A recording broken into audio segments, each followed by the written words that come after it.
The Opie and Anthony Show on XM 202, featuring Opie, Anthony, and James Norton. Push the button!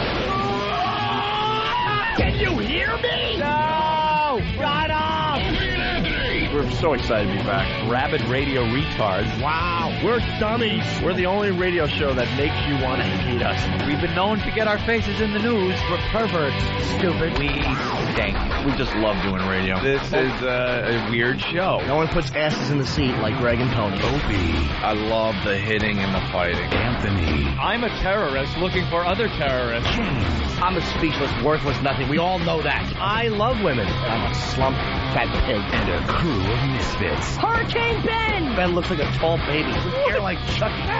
Martini Steve! Steve is a piece of garbage. Perfectly enunciating boobs that we paint him out to be. Right. E-Rock! Well, please, going through a car wash with his mouth open. I bring nothing to the table. I don't care. Shut up. No. What's wrong, Aaron? My crotch is burning so bad. Sit down and put on your laughing hats. Just relax. Here comes the funny. Welcome to the Opie and Anthony. Shut up!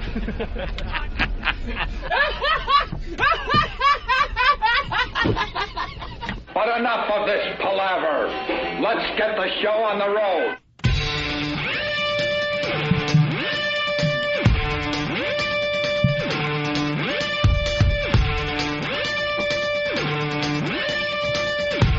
Is that your little brother? He's a good-looking kid. This is great iced tea. Act like wherever you are, that's the place to be.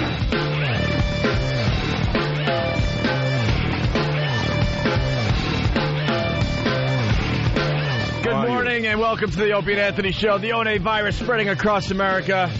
Our phone number, 1-866-313-FREE. That's 1-866-313-FREE. Free man. Let's go right to Pittsburgh and say hi to Brandon. Brandon, what's going on today? Hi, Brandon. Brandon! Hey, how you doing? All right, what's up? Good, sir. Watch that. I just want to call in and tell you that the other rock show that competes with K-Rock already canceled their morning show. What happened? Wait, what? The other rock show that competes with K-Rock here in Pittsburgh already canceled their morning show beginning of last week. Oh, they did? Wait, Yeah. There's another rock station in town that has a morning show. What was the morning show? Alan Cox. Who? Alan Cox radio show. Alan Cox? Yeah, Alan Wow. Cox. And they canceled him. He wasn't doing too well. I guess not. Did he have a catchy name for the show? What's that? Did he have a catchy name for the show? No, he just called it the Alan Cox radio show. See, that's the problem right there. You got a name like Alan Cox, you want to use that. That's right. You know? All right. All right, just figured I'd let you guys know there. All right. Hey, thank you, Brandon. Well, it does say doing good in Pittsburgh? ? That's why I went to you, Brandon. We got ratings for Pittsburgh yesterday, and we're doing fine in Pittsburgh. Yes, coincidentally enough. So we want to thank Pittsburgh for checking out this program. I didn't hear about that. That's Jimmy, great. yes, we're doing very, very well in Pittsburgh. We, I don't know, we went up like 300%. Persons 18 to 34, something like that. That was one of the cities I went to in our off time. I did a club out there, and I'm like, I know if we're ever on here, we'll do well. It's like a Buffalo. They're just like maniacs. They just want to drink and watch football. Well, that was one of the first returns from a station that we hadn't previously been on. So very important to us that it came in, and it was very positive. Yeah, so far so good. Yeah, we're rolling. We need to learn the Pittsburgh radio market, though. Because we're getting bored with Mantown, let's be honest. The Mantown thing is way too easy. We need to pick on some other people out there. Too easy. Done with them. And Bert from Philly. Alan Cox got a first-class ticket to Mantown. Bye-bye. I don't know the man. I don't know what he does. But he's got a silly name. I don't care there's an X in it. Tell him you don't want to sit on him anymore. He'll understand, believe me. I bet you he didn't even take advantage of his name. Of course not. If his real name is Alan Cox and you're not getting that wacky production together. Of course, you'd have to. Or actually, it could be really bad. I love Cox in the morning. Yeah. Why wouldn't you? Right. Just get. Am I hearing that right? All right, Brandon. I just hear him say that. I'll let you guys go. Oh, right. X, I get it. All right, thank you. Let's say hi to Chris in Texas. Chris, what's going on? Hey, what's going on, boys? Hey, how you doing, Chris? Oh, it's Very well, man. Just hanging out here. Actually still awake. That's the only reason I'm actually getting the call. I'm usually asleep. But Yeah, what are you, crazy? Yeah. Throw the paper, man. So you got to work, right? You're a paper. Anyways, You're a paper boy.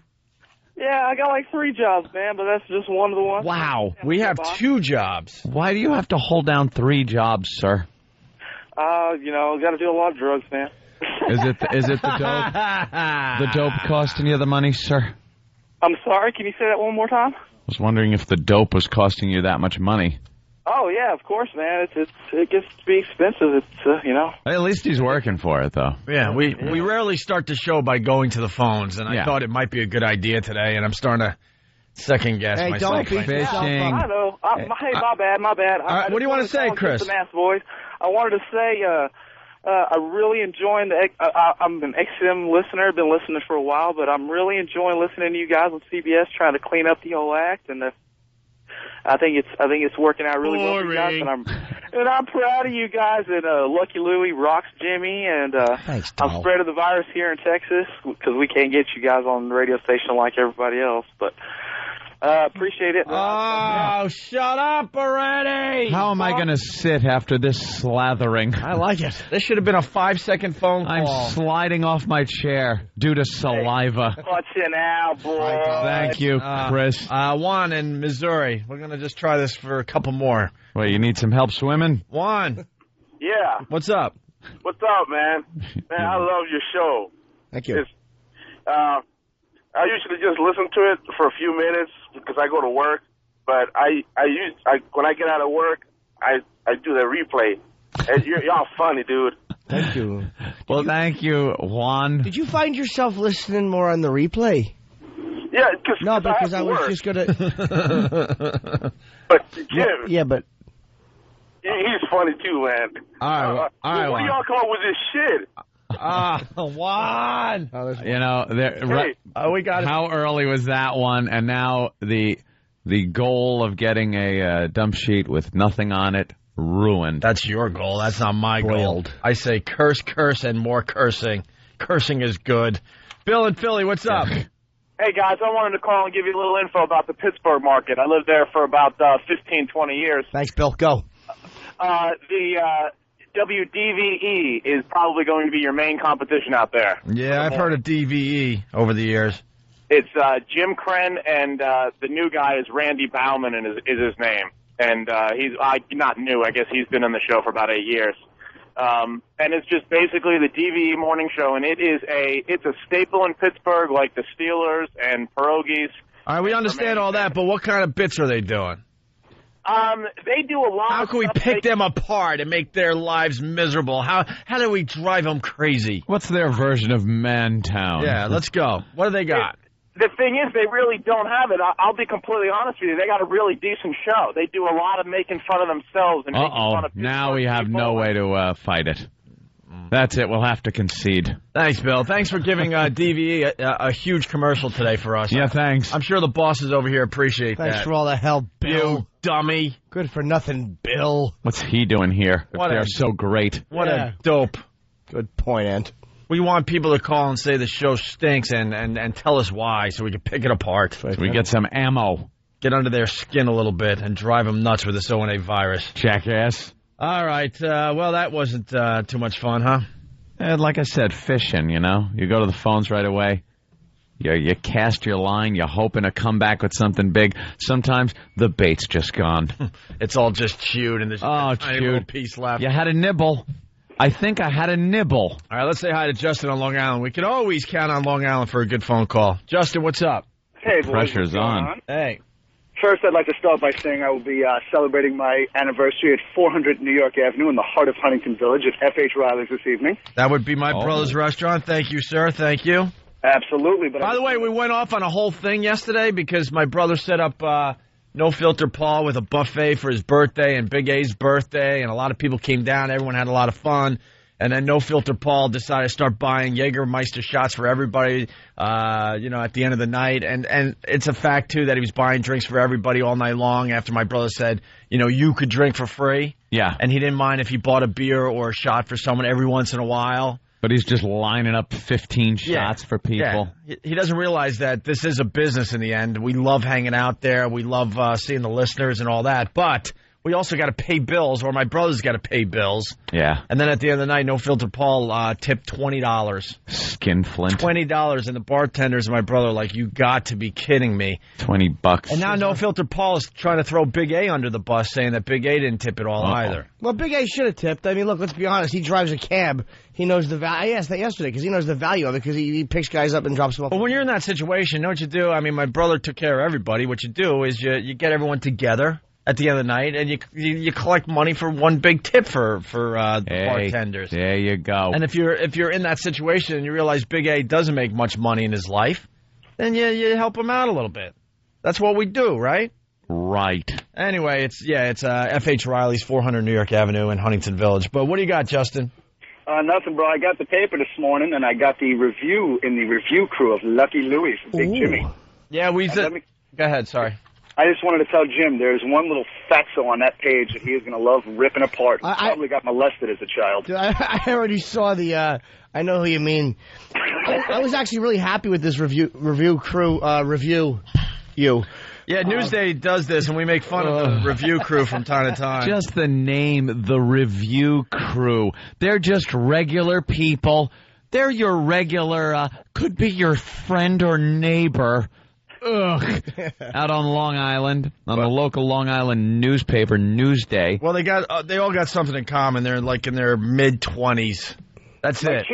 My chick's doing it next time, but the stupid idiot called up the freaking newspaper and said, I love O&A and Ron and Fizz. Can I review Lucky Louie? I was like, honey, you can't review it now because you just told me you love the freaking show. Yeah. But it seems like they use the same people. There's a lot of regulars in the review crew. They take a hot topic or a hot film or a hot club, and they send these dopes there to either see the movie or see the TV show or go to the club, and then they review it. They review it and give it a grade like you got in school. A through F. Well, Mr. Hand. F. F. F. Later, boys. All right. Later, man. So here's the deal. Louie, he got a show now. Comedian Louis C.K. stars in the raunchy new HBO comedy Lucky Louie, Sundays at 10:30. We asked the review crew to weigh in. And, of course, this is the show that our own Jim Norton is on and doing a great job with. I was very happy with this overall review, except for the curmudgeon number one, F. Kevin Timpone? Yeah, also known as Private Pile from Full Metal Jacket. Look at this fat-faced idiot. He should be killing himself on a toilet.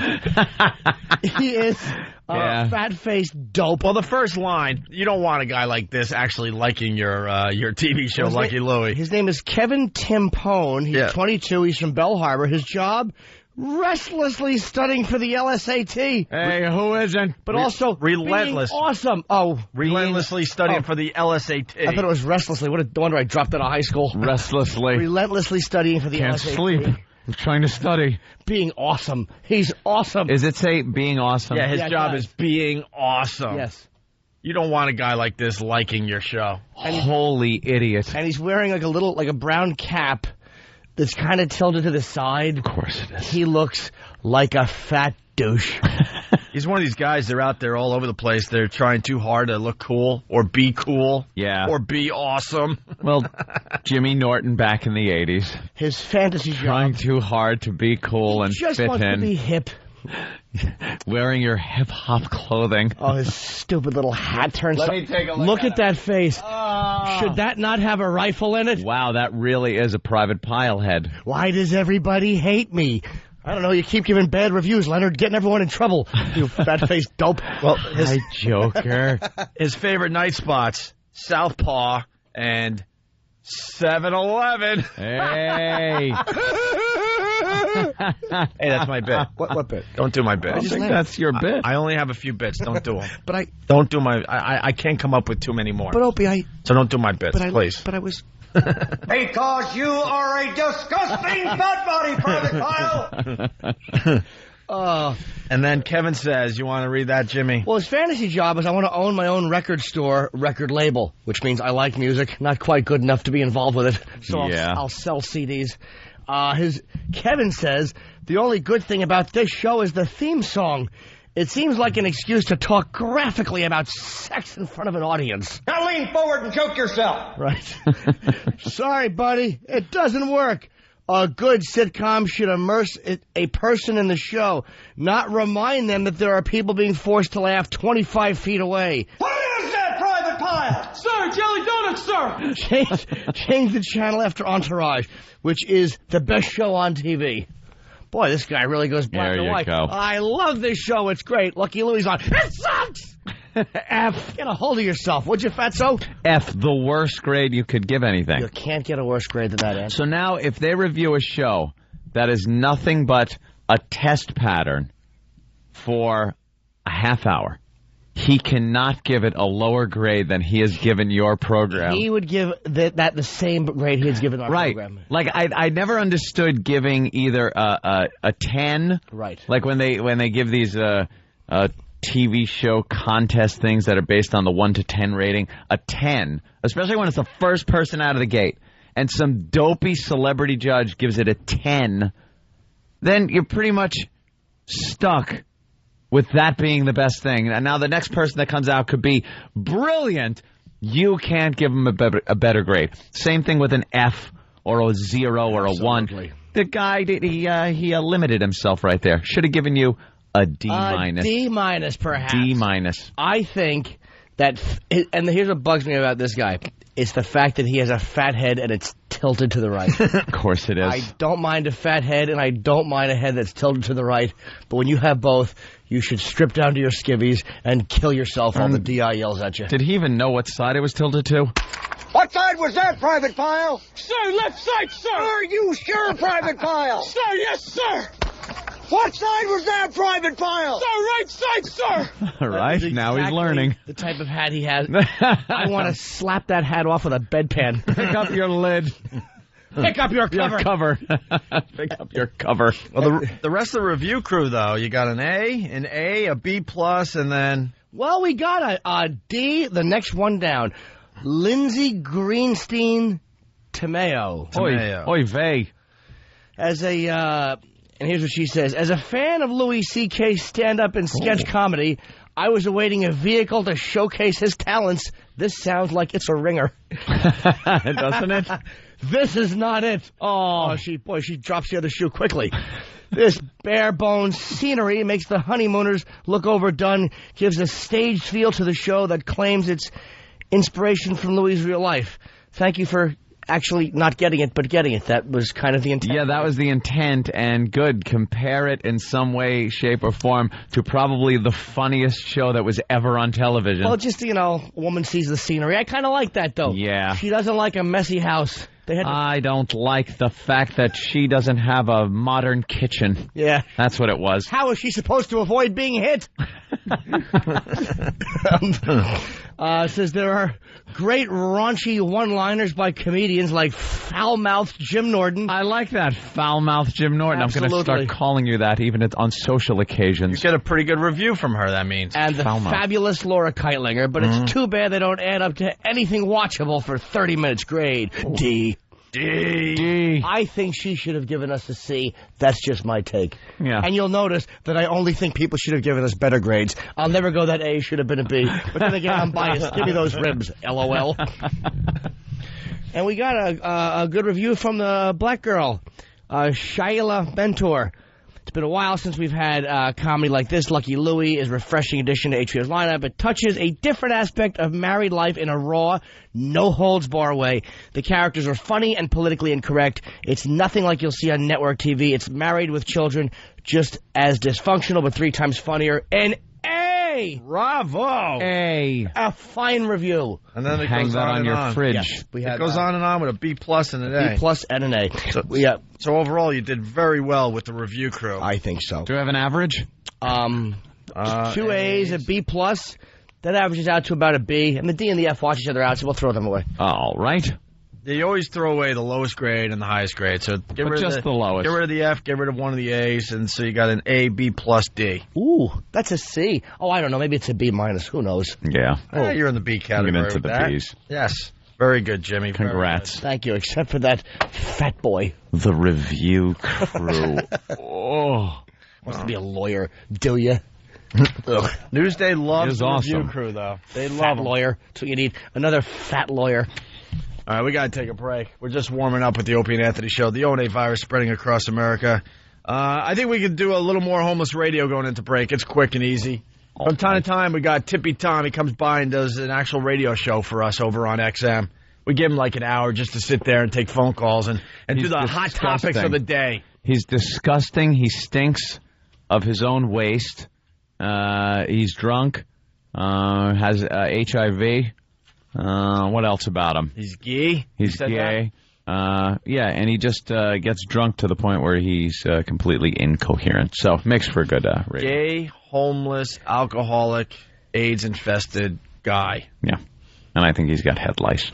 This is him talking about the immigration wall. Oh, Brian from Dallas. Brian, Brian, you got a question for Tippy Tom and Blue? Go ahead. From Dallas? Guys, I wanted to ask you what you think about this section of the immigration bill that says we have to ask Mexico if we can build a wall along the border. We've got to get their permission. I think that's wrong. I personally, there's no wall. I'm tired of the wall. We tore down the wall in Germany, break up Germany. And no, we don't need no more walls. That's all I have to say. Let it go. That was informative. And finally, we built the wall in Germany. Is that what he? I don't know. Finally, Tippy Tom says goodbye, and you know, as far as this homeless radio show goes, we'll have him back to do a whole new batch. But this is the last clip we have to play over here. Okay, Tippy Tom signs off. Homeless radio. I just want to say I love you and be well. You guys. So what was that, Tom? Sorry, Blue was talking. I just say I love you and be well. Be well. And I'll hold you if you need me. And just... I got to go now. Just... Wait. Not yet, Blue. Just be you. And be the best you can be. And be strong. And don't take no from nobody. And, blah. That's what I say. Right. Not blah, but I love you. Okay? How's that? And there he goes, Tippy Tom. He's great. All right, it's the O&A virus spreading across America. Looks like Jimmy's very annoyed at his oatmeal. We'll get into that next. And some other things. Right. Rush Limbaugh and his Viagra. It's a great story today. Some kid that hasn't missed a day of school since '94. Who cares? Slow news day, is it? That's what I'm starting to think. We'll get into all this next. It's the O&A virus spreading across America. Hi, there's nothing I like better on a sunny day than going fishing and listening to O&A. Sometimes when I go out, Uncle Henry makes me wear fishnets and a corset. These pointy shoes hurt my feet.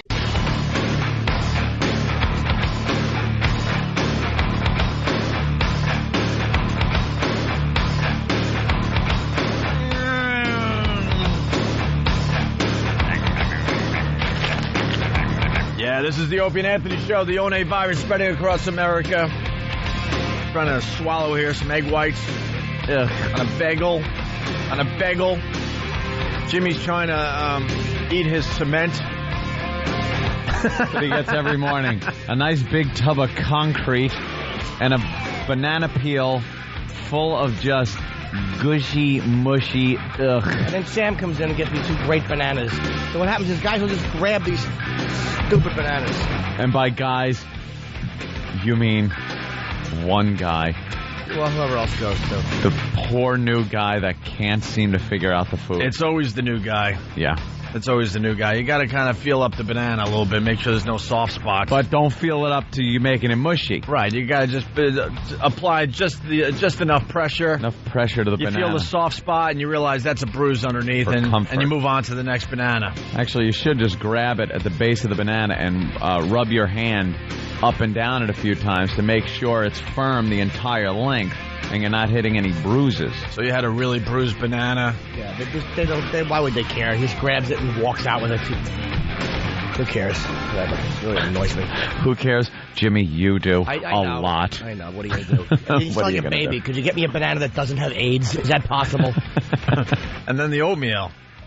I love oatmeal. I wouldn't eat that. Yeah, that's a little rough. Of course it is. What would Jimmy's review crew give your breakfast this morning? An F-. No, Fatso would probably he'd probably get an F because there's not enough sugar. When you obviously need that much comfort food, you can't eat anything without sugar. I imagine the two black people would give it a B or a C. Right. They seem to like everything. And that one girl, I don't know what she'd give it again because she likes a nice modern set, so she'd probably get an F as well. Yeah. See, my husband wouldn't go. Oh.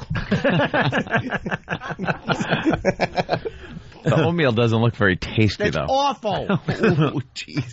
Just throw it up against the wall. No. Make it stick. But again, there's only so many places open at this hour that have it.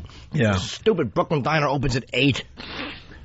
They know. They hold... they really open at 8? They hold Midtown hostage, that place, because they're really the only good place to go for food that isn't run by, savages that are sending money back to Al-Qaeda when you buy a bagel. How ironic. How do you know that's going on? What? How do you know that's going on? You ever see some of these people in these delis? I'm not happy with a bunch of these people out there working in Manhattan. Trust no one. Trust How do you no know one. They're actually sending funds to Al-Qaeda? I don't know.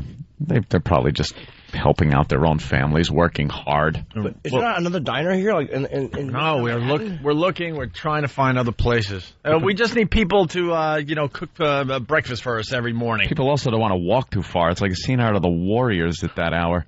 You got to really watch your step out there. Sorry about getting stabbed for that oatmeal, Warriors. Just half a black face and two pretty juicy lips. It is creepy out there, man. Fast forward a couple hours and it's all business people out there. But when we show up, homeless people, gangs going home from whatever they were doing.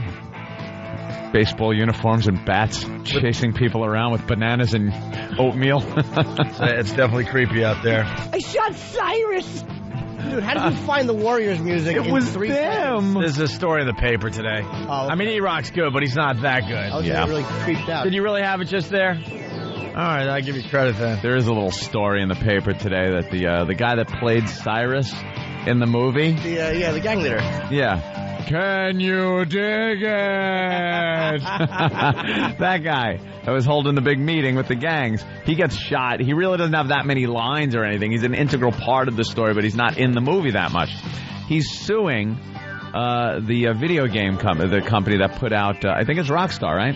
Suing Rockstar. Another lawsuit for Rockstar. Fantastic. Jesus. This will be an easy one, though. Yeah. They're giving Suing a few bucks and Rockstar it'll go away. For $250,000 for using the image of his character. Now, how much ownership could he possibly have of that character, first of all? Secondly, has he done anything with the image of that character since the movie? And it's not like an image of somebody that can be hurt in a video game. The guy is obviously looking for a payday here. Because I guess things haven't gone so well. He's probably down on his luck. Needs to pay some bills. Mr. 1952 speak. He's down on his luck. Should you give him a dime for a sandwich because he said he hadn't had a bite all day? Did you bite him? Did you? People use down on their luck still, don't they? Of course they do. When you flip them a dime. That's great. So Pardon me.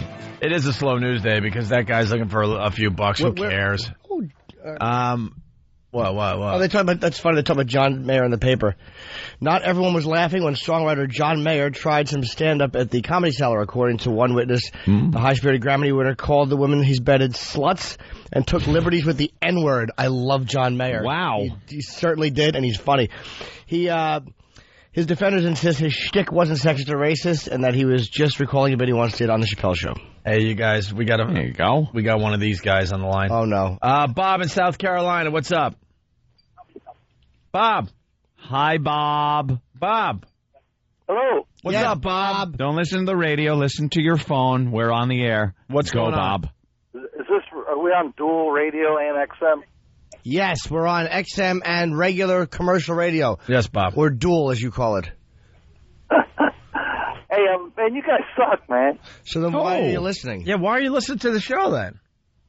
Wouldn't you just not?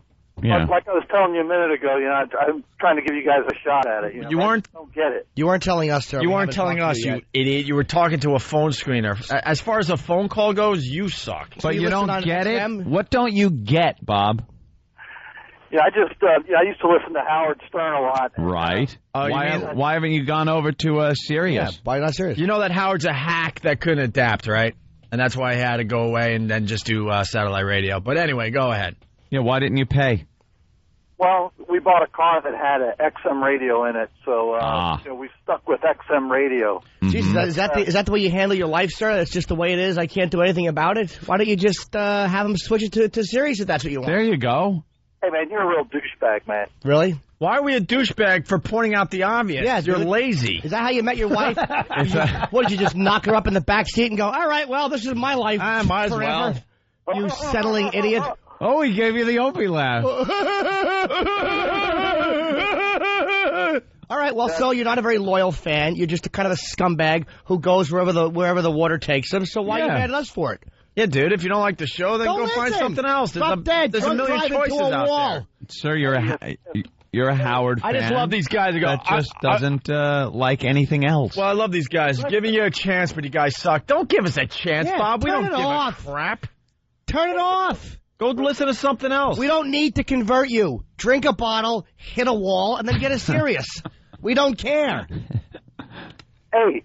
Yeah. As soon as whatever. If Howard was. Oh, Howard. Dude, Howard is now irrelevant. He's on satellite with a few 100,000 listeners, and one of them not being you. We're on regular radio. We're taking over his stations. We're here now, Bob. Things have changed, Bob.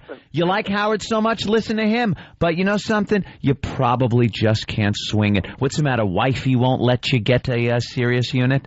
The wife don't like Howie? Hey, listen, if there's no ifs. There's no ifs, dude. There's no ifs. He's over there. We're over here. There's no ifs. I like his hypothetical situation, though. If what, Bob? If what, Bob? You guys would be out of business. If what? If Howard was on XM, you guys would be out of business. Maybe so, Bob, but you know what? If he had good fans like you who would switch to Sirius, XM would be out of business. Bob, how does that make sense? If he was over here, we'd be out of business. Yeah. Do you know how many more listeners we have than he has? What are you talking about? Yeah. Do you know how many more people we're speaking to on a daily basis than he is, Bob? Well, yeah, it's pretty funny how I call one time this number and I get right through. Yeah. Oh, really? Yep.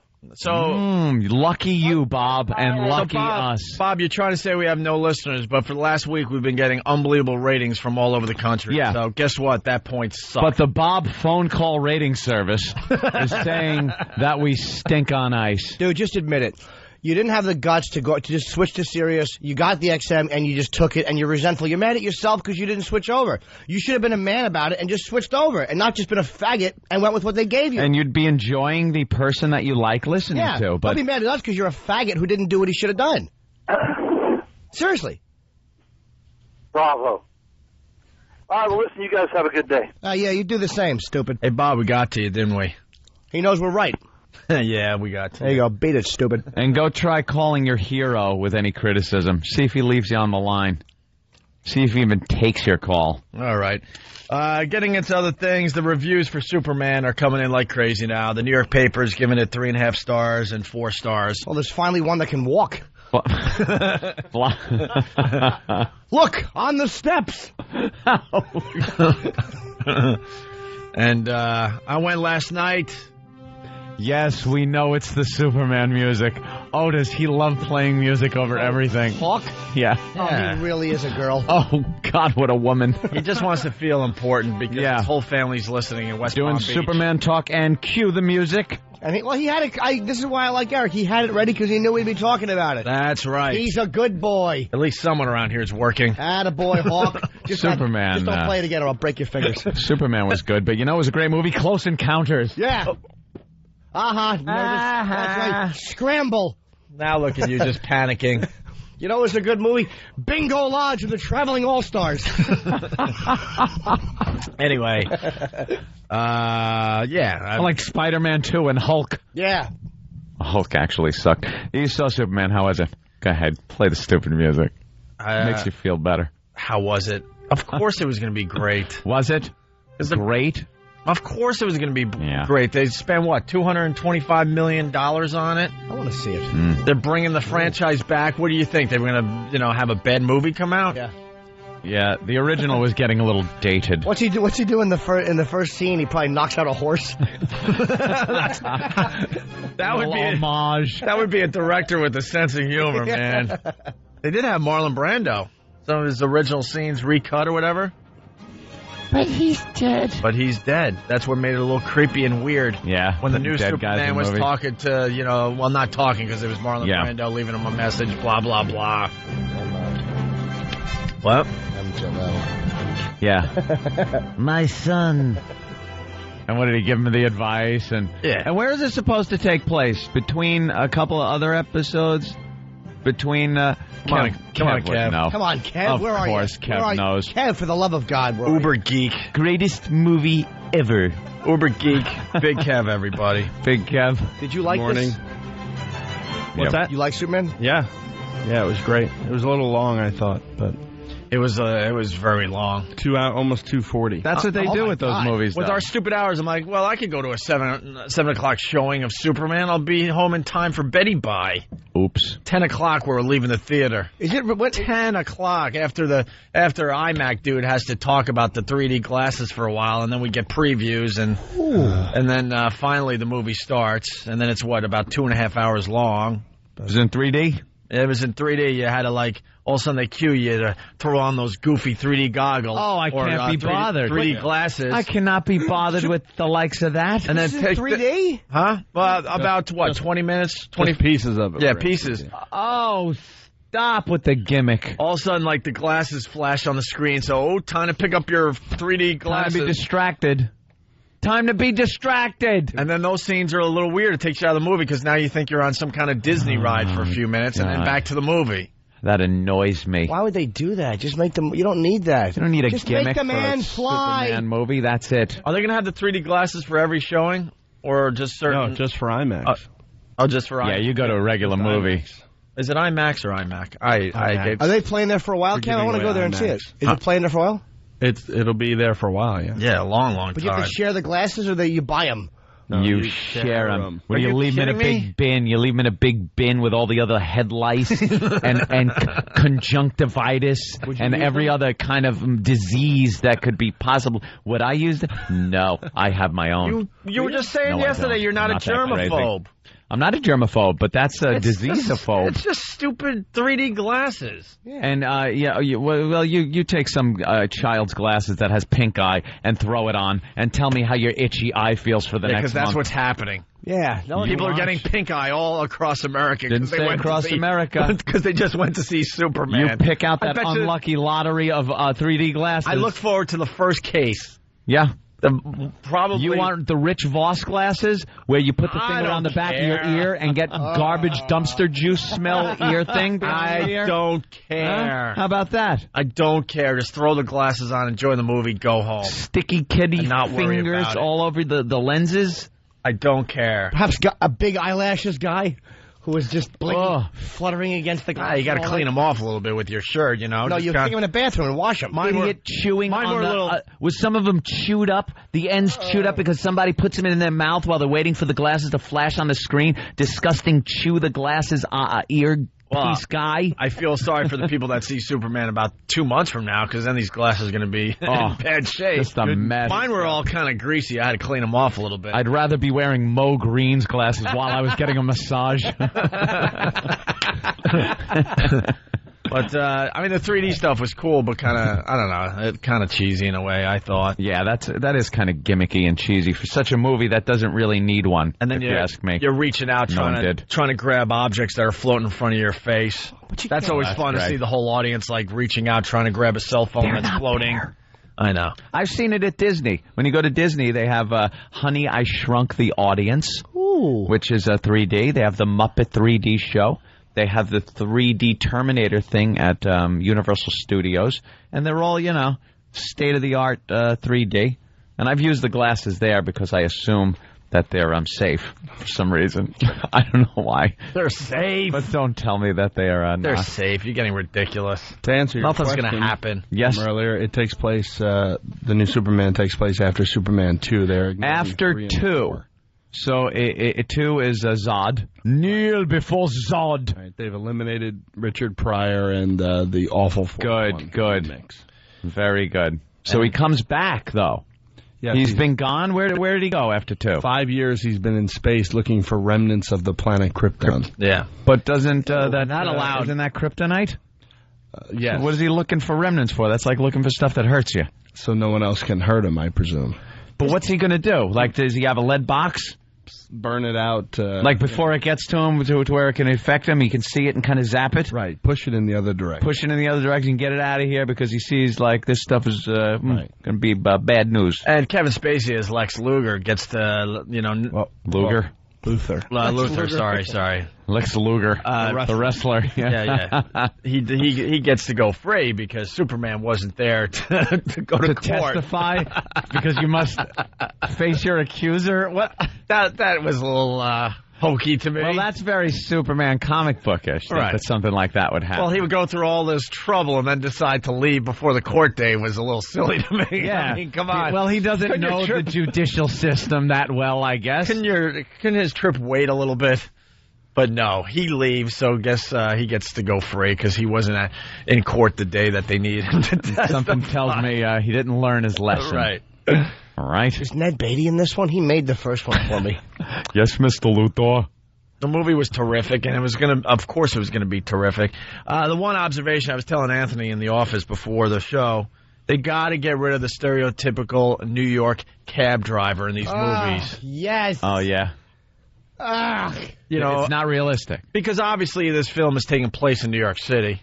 It's Metropolis, It's New York City. It looked exactly like New York City. Yeah, everything is the same. The police cars are all like Metropolis PD, but it's NYPD cars. Right. And then, of course, they have to have a scene, and the cab driver seeing some crazy stuff, and he has to poke his head out of the side of the car with his cigar, his unshaven face, his hack cap, and with his Brooklyn accent, because that's how all the cab drivers are out there in New York City. Need a lift, lady? Exactly. What the? Hey, what's this guy flying around? Hey, I'm on the Are you? The stereotypical. Holy Toledo! Exactly. No cabbie talks like that. Completely stereotypical. What they ought to have is a sweaty Haitian who you keep thinking is talking to you, but then you realize he's on a Bluetooth. Yeah. That's what they should have as a taxi cab driver. Yeah, because these guys, they refuse to stop talking on their cell phone. You get in the cab and you're like, I'm going to Broadway and 42nd. Excuse me? And they don't even acknowledge you that you just said excuse me. They just keep... And they're talking to some person in their native tongue on their Bluetooth. About what? About what? About who cares? Yeah. And totally ignoring you in the back. Maybe I wanted to take a different route. Maybe I see you're pulling some kind of scam on me. So I've been driving for 16 hours. The inside of my underwear smells like the Staten Island dump. How about you? What else could you be talking about? So my life sucks. Yours? So it was a terrific film. And it's going to be just huge for everybody involved. A few instant feedbacks coming in. Opie, want to know how Ric Flair comes into the whole thing. And Arn Anderson, Lex Luger, his henchman. That's great. Yeah. After work yesterday, I had a female cabbie. And, you did? And all hell was breaking loose around us as she was driving me home that I was convinced that she stole the cab. Really? That bad? Dude, people hated this. I don't know if it was her first day on the job or what. But everyone was just beeping and cursing her, giving her the finger. Was she going too slow, or? She just was confused in general. Weaving in and out of traffic. She wasn't being aggressive enough for New York City traffic and getting in everyone's way and, stepping on the brake and all that. Yeah, cabbie's got to get you there quick or kill you trying. Let's say hi to Liza from Jersey. Liza. Hey, guys. Hey. I just wanted to give you some constructive criticism. I used to listen to your show all the time when you were on NEW, and then my husband got your XM thing, and he's obsessed with your show. And I started listening again since he came back on Free FM. Now he gave me his MiFi, so I listened to your XM show as well. Wow, it's confusing. All right. Yeah. So, first of all, too much gay stuff yesterday. Way too much gay stuff. But we were doing a rundown on the gay Pride weekend parade, See, the problem which is big, and then there was some gay awards show that I had watched, and we decided to talk about that. Too much gay. Our own Steve is gay. How do we not talk about that? You guys know too much about gays. It's just when you live in New York, there's a lot of gays here. Second of all, Anthony. Uh-oh, what did I do? Enough already with your rich, big mansion and your Sub-Zero. I never bring it up. We tell him that all the time, but he just... I know, he rubs it in our faces. Enough already. I never bring it up. It's brought up by other people. I try to be modest. All right, you guys suck. I'm a modest man. You're not a We'll be looking out the window, and we'll see a plane, and Aunt will go, I bet you that's landing in my living room.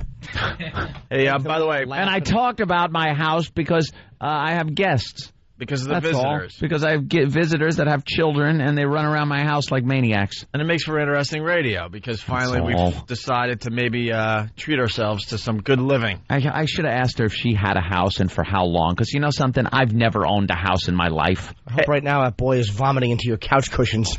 Hey, Kim in Boston on the instant feedback. She writes, Opie, stop the bull, and then star. Just spell out the word. It's instant feedback. You can curse on it.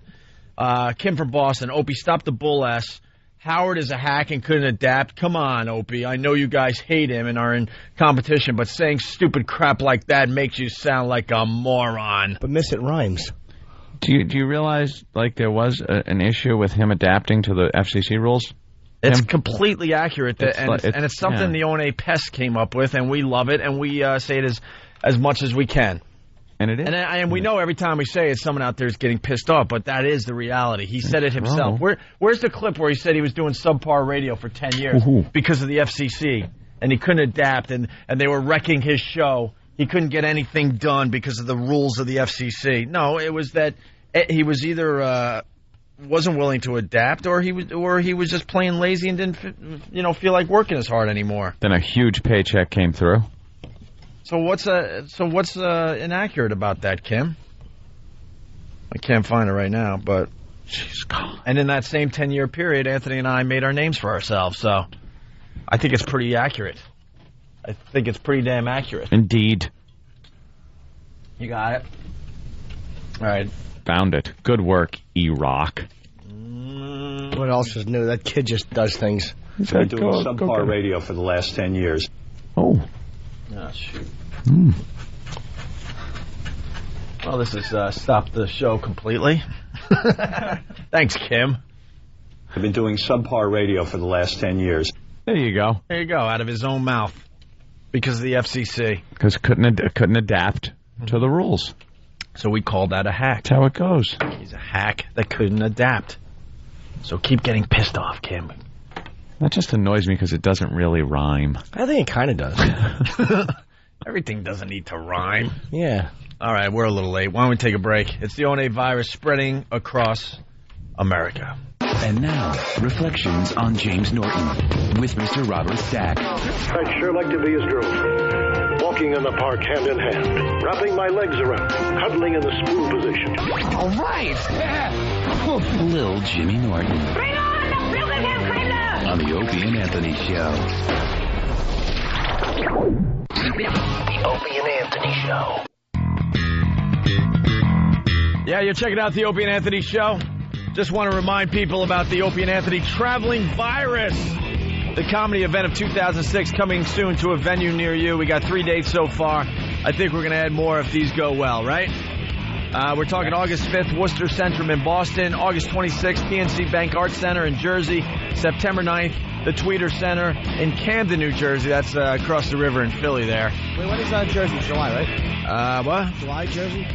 No, August 26th. Tickets on sale. It says today. Well, they have been on sale for a while. We should update this copy. They're all Ticketmaster locations, presented by Bud Light. always worth it. Basically, it's the comedians you know and love from this program. Bob Kelly and Rich Voss and Patrice O'Neill, Jim Norton, Bill Burr. Bob Saget is going to be calling the show in the next day or two to talk about the comedy show. Also, Carl Smesia. It goes on and on. You can get the lineups by going to our website that we can't promote or Ticketmaster.com, okay?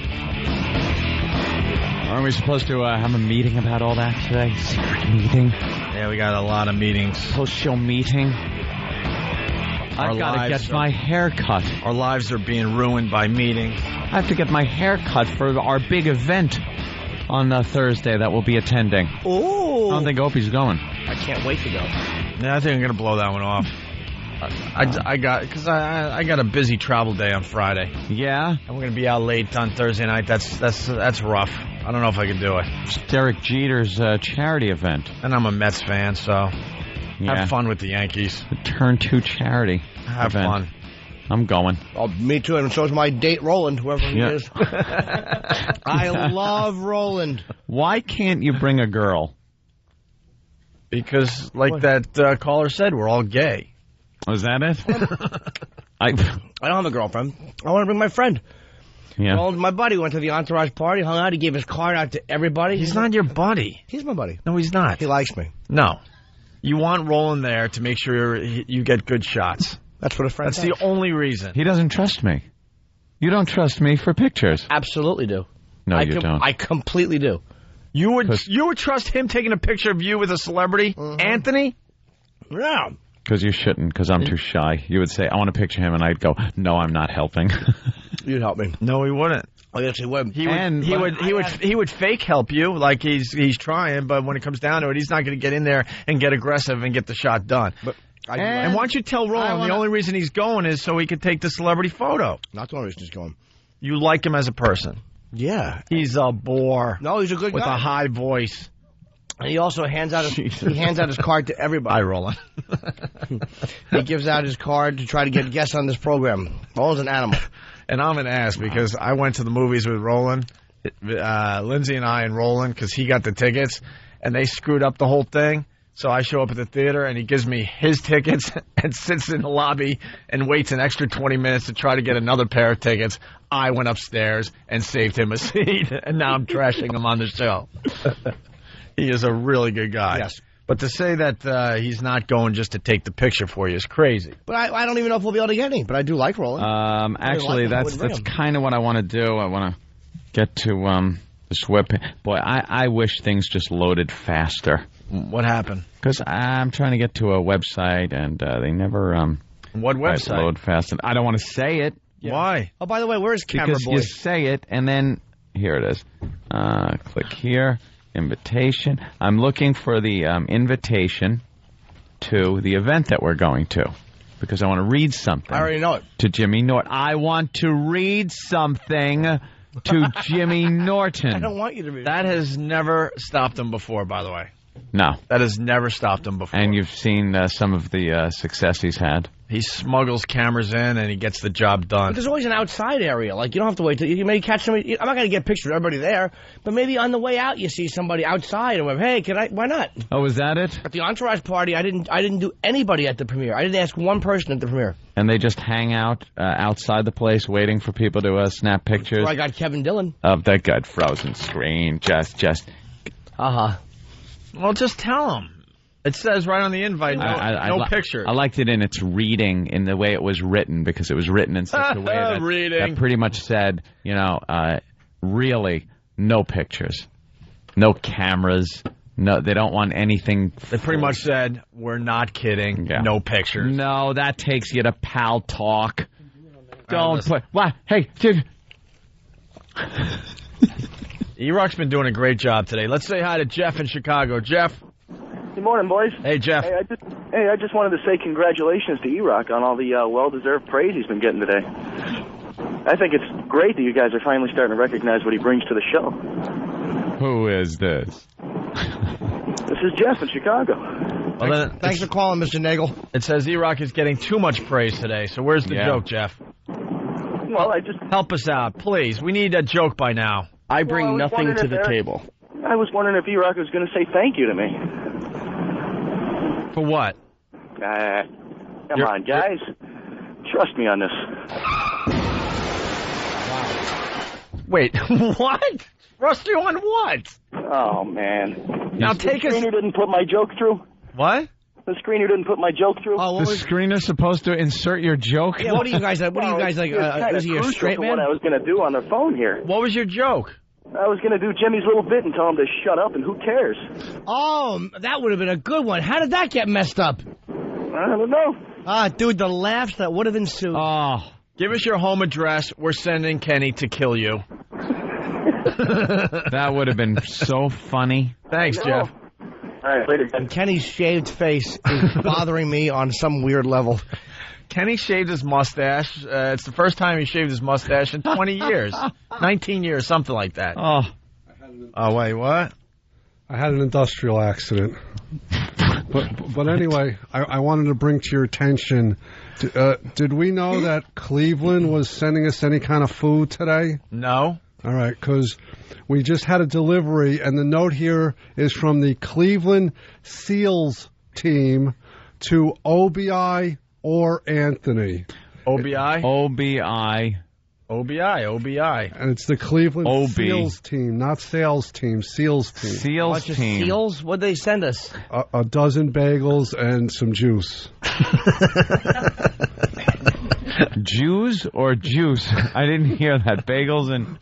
orange juice. That's they were trying to ship a few out of Cleveland. That's just like the steak and eggs we were eating yesterday morning. Thanks, Cleveland SEALs. We got food from Palms yesterday. Some of the finest breakfast food I've had in years. Oh, wonderful. And these guys send us hard bagels and orange juice. Bagels, cream cheese, and things. SEALs team. Thank you. Did a special person write this? Was there a special person working there that wrote this? They probably have a green card in their pocket. Maybe.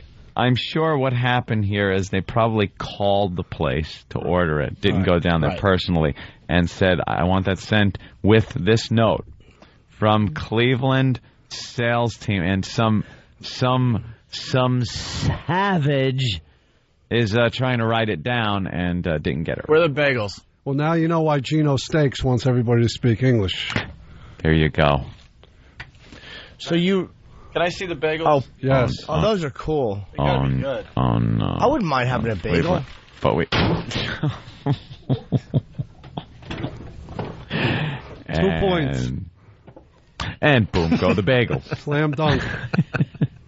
But the guys wanted some. We don't know where they came from. Who are the Cleveland SEALs? The Cleveland SEALs team. Is that the sales team? It might be, but it says SEAls. Did they send us a how It bad says did we SEAls, and they don't even know my name. I'm not eating their bagels. OBI. That's the stupid idiot at Pick a Bagel. What do you expect? Yeah, it is. It is the stupid idiot at Pick a Bagel that. OBI! SEALs from the sales team. SEALs team. Yeah. Sales team. SEALs team. Yes. Okay, I write that from who the two? Opie. Or Anthony. Or. Let's say hi to Alex in New York. Alex, what's up? I think what these guys are saying, they couldn't back it up. But even with Howard's comment about being subpar, Howard's show subpar has a better supporting cast. I don't think it's you guys. I don't think he's a stand-up comedian. I think his supporting cast, maybe the people behind him. What are you talking about? I don't think it's you guys. We do a fine radio show every day. Yeah. It's a known I'm fact. saying it's not like he's a comedic genius. I think he surrounds himself with supporting cast that might be a little better. Really? The your supporting cast is better.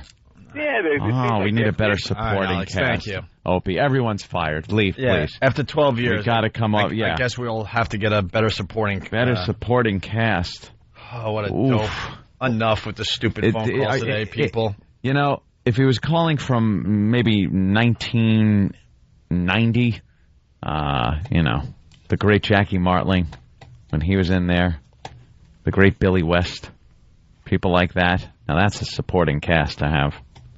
But please, just stop. All right, listen, let's get into some stuff here. Girl scared of pickles on Maury Povich. Now there's a subject. Hey, it is a slow news day, I'm telling you right Gee, now. I wonder what episode might have brought that up. So you're scared someone's going to slap a pickle on your cheek. As you sleep. Yeah. What, is Maury ripping off Tyra by doing fear things? Probably. Like, we know Tyra would get people with their phobias. Tyra herself has a phobia, a little-known phobia of dolphins. Little Tyra trivia for you there. But she was doing that. Right. And now Maury, all of a sudden, gets the bug up his... What is going on? No. They're trying to salvage the bagels because are you taking the bagels out of the garbage so Jimmy Norton I don't want a bagel. Garbage picker. I don't want one. I don't want them. No, but I'm saying the guys might want bagels. They're trying to salvage the bagels because it turns out everyone's fine. hungry. They actually sat at the top of the can. You can eat out of that. That's fine, dude. Believe me, I don't. I'm kind of nuts about that stuff. Those are fine. You guys dig in. Yeah, they're fine, all right. Dig in, all right. Everyone's looking around like, but we were hungry. Shan't be digging. Mm-hmm.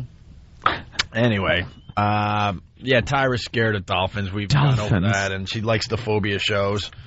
And Maury she makes people confront their fears. Yeah. In very healthy mental ways. She just like, if someone's afraid of spiders, she'll throw them in a vat of spiders. Because she feels, that's the best way to get over a phobia, I guess. No one threw her into a big pool full of dolphins, did they? But now this woman's scared of pickles. Yeah, a lot of people say Maury did it before Tyra, so Tyra was ripping off Maury. Oh, who? Marge, Long Island, what's up? Good morning, gentlemen. Good morning. Please don't make fun of me. Why would we with a name like Marge? When you start out like that. Okay. How old are you, Marge? I'm afraid to tell you. Oh, don't be scared. Wait. Let me just say one thing. Oh, uh-oh. My belief is that 70 is the new 50. Hey, so God bless. 70 years young, Madge. God 70 bless, years young. Marge. But I don't want a birthday party. What I want you guys to do is to help Little Shelter Animal Adoption Center. We need money desperately. Little shelter. And wait, what kind of pet do you have? I have a little poodle. Does he keep you company, does he? Yeah, it's better than a man. At least he's by my side all the time, and I don't have to worry that he's straying. Straying, a stray dog. That's funny. Oh, you're a pip, Marge. Now, wait a minute. Guys, please listen. All right, we're listening. There's going to come a day that you're going to be dead in that bed and your poodle's going to be nibbling on your arm, right? Yeah. Before they find you. I'm very attractive, so get off the 70 bit. He's going to grab your wig and run around the house because he always hated it. Opie, 70's the new 50. And I told you not to make fun of me. That's Opie. I asked him not to as well. Going to be chewing at that leather skin, waiting for your son to show up from Phoenix to claim the body. Can I say something, guys? Wow. Hold on, Marge. We're laughing at your impending death. Thank you so much. Will you at least put something in the paper? Hold on, Marge. Wait. All right. Hold on, Marge. Oh, the dog's not going to have a choice, right? No. It's going to eat the food that was left out. It'll get hungry. It will start eating your wig glue. I should not have said anything about making fun of me. Maybe, that was the wrong licking in between the dentures, hoping for something. Probably off to a bad start with the asking not to make fun of you. Yes. You're right, though. 50 is the new 70. Godspeed. 70 is the new 50. Oh, that's that way. As a matter of fact, I'm thinking of doing a TV show called Now and Then. Right. And I'm going to have, if maybe you want to help me sell it, but what I'm trying to do is to have people that have had very illustrious careers and are now past 60 years old, do something like be in the news and go back and show people that you don't have to be 30. All right. Is this a pitch meeting? How about a great show called Cadaver Calls a Radio Program? Thank you so much, gentlemen. Now, can I talk about Little Shelter? Go ahead. What kind of pets are we trying to save? We have 360 cats in the cattery. All right. There's a cattery. Wait, what the hell is a cattery? You have a cattery? Cattery, and don't make any remarks about that. What is a cattery? How can we not make a remark about a cattery? Okay. Yeah. 360 that need homes. Sounds like the things you have on your eyes. Over 100 to remove my catteries. But that's not what I'm talking about. But I want to talk about the cattery. Right. What names did you go through before you decided cattery was something that wasn't, like, horrible sounding? Pussy Farm, Fall Flat. Was it something that, like, you went through that, but everything sounded a little too much like Yes. cat jail? Well, it sounded like. And cattery sounds fun. Say on the air. Marge, your chances of a stroke are large. Oh, gosh. Why am I doing Bert from this? Philly. I don't even get paid for it. No, you're a volunteer at the little shelter. Marge, atta girl. I know where that is. It's on Warner Road. Oh, God bless you. Stephen from Bayshore. Near my old neighborhood. Stephen from Bayshore, can you ask her to have her family call back with her autopsy results? Would you like to adopt Little Shelter? Gentlemen. The only reason I don't adopt animals is because whenever I get mad, I hit and kick them. Oh, God. Hey, I'm going to tell you a little story about a little dog named Chester. Chester was a little dog, and one day there was this radio personality I'll call Greg.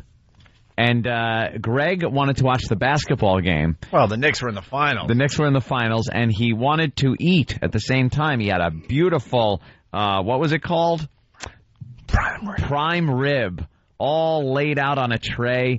And he went upstairs to get himself a beverage. And he had a big baked potato. He went upstairs to get himself a beverage. You listening, Marge? I'm listening. Yeah. All ears. And then Chester's owner, a true animal lover, heard some noise coming from downstairs and said, "Chester, what are you up to?"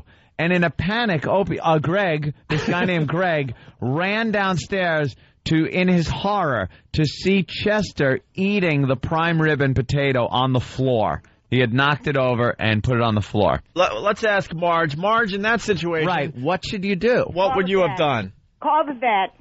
Because he could have gotten a terrible stomach ache. If he had the bone in his mouth, that would have added to his discomfort. So, although I know that they meant it to be... That's why she's not with a man. Well, you know what? He actually... food on Marge, top of the refrigerator. He did call a vet. It was a doctor, Martin. Yes, Doc Martin, as he's known as, made a house call and did a little, a little exploratory on the dog's liver. Okay. And turned what up... Julia Childs always says. What? Nothing anymore. Save the liver. What'd she say?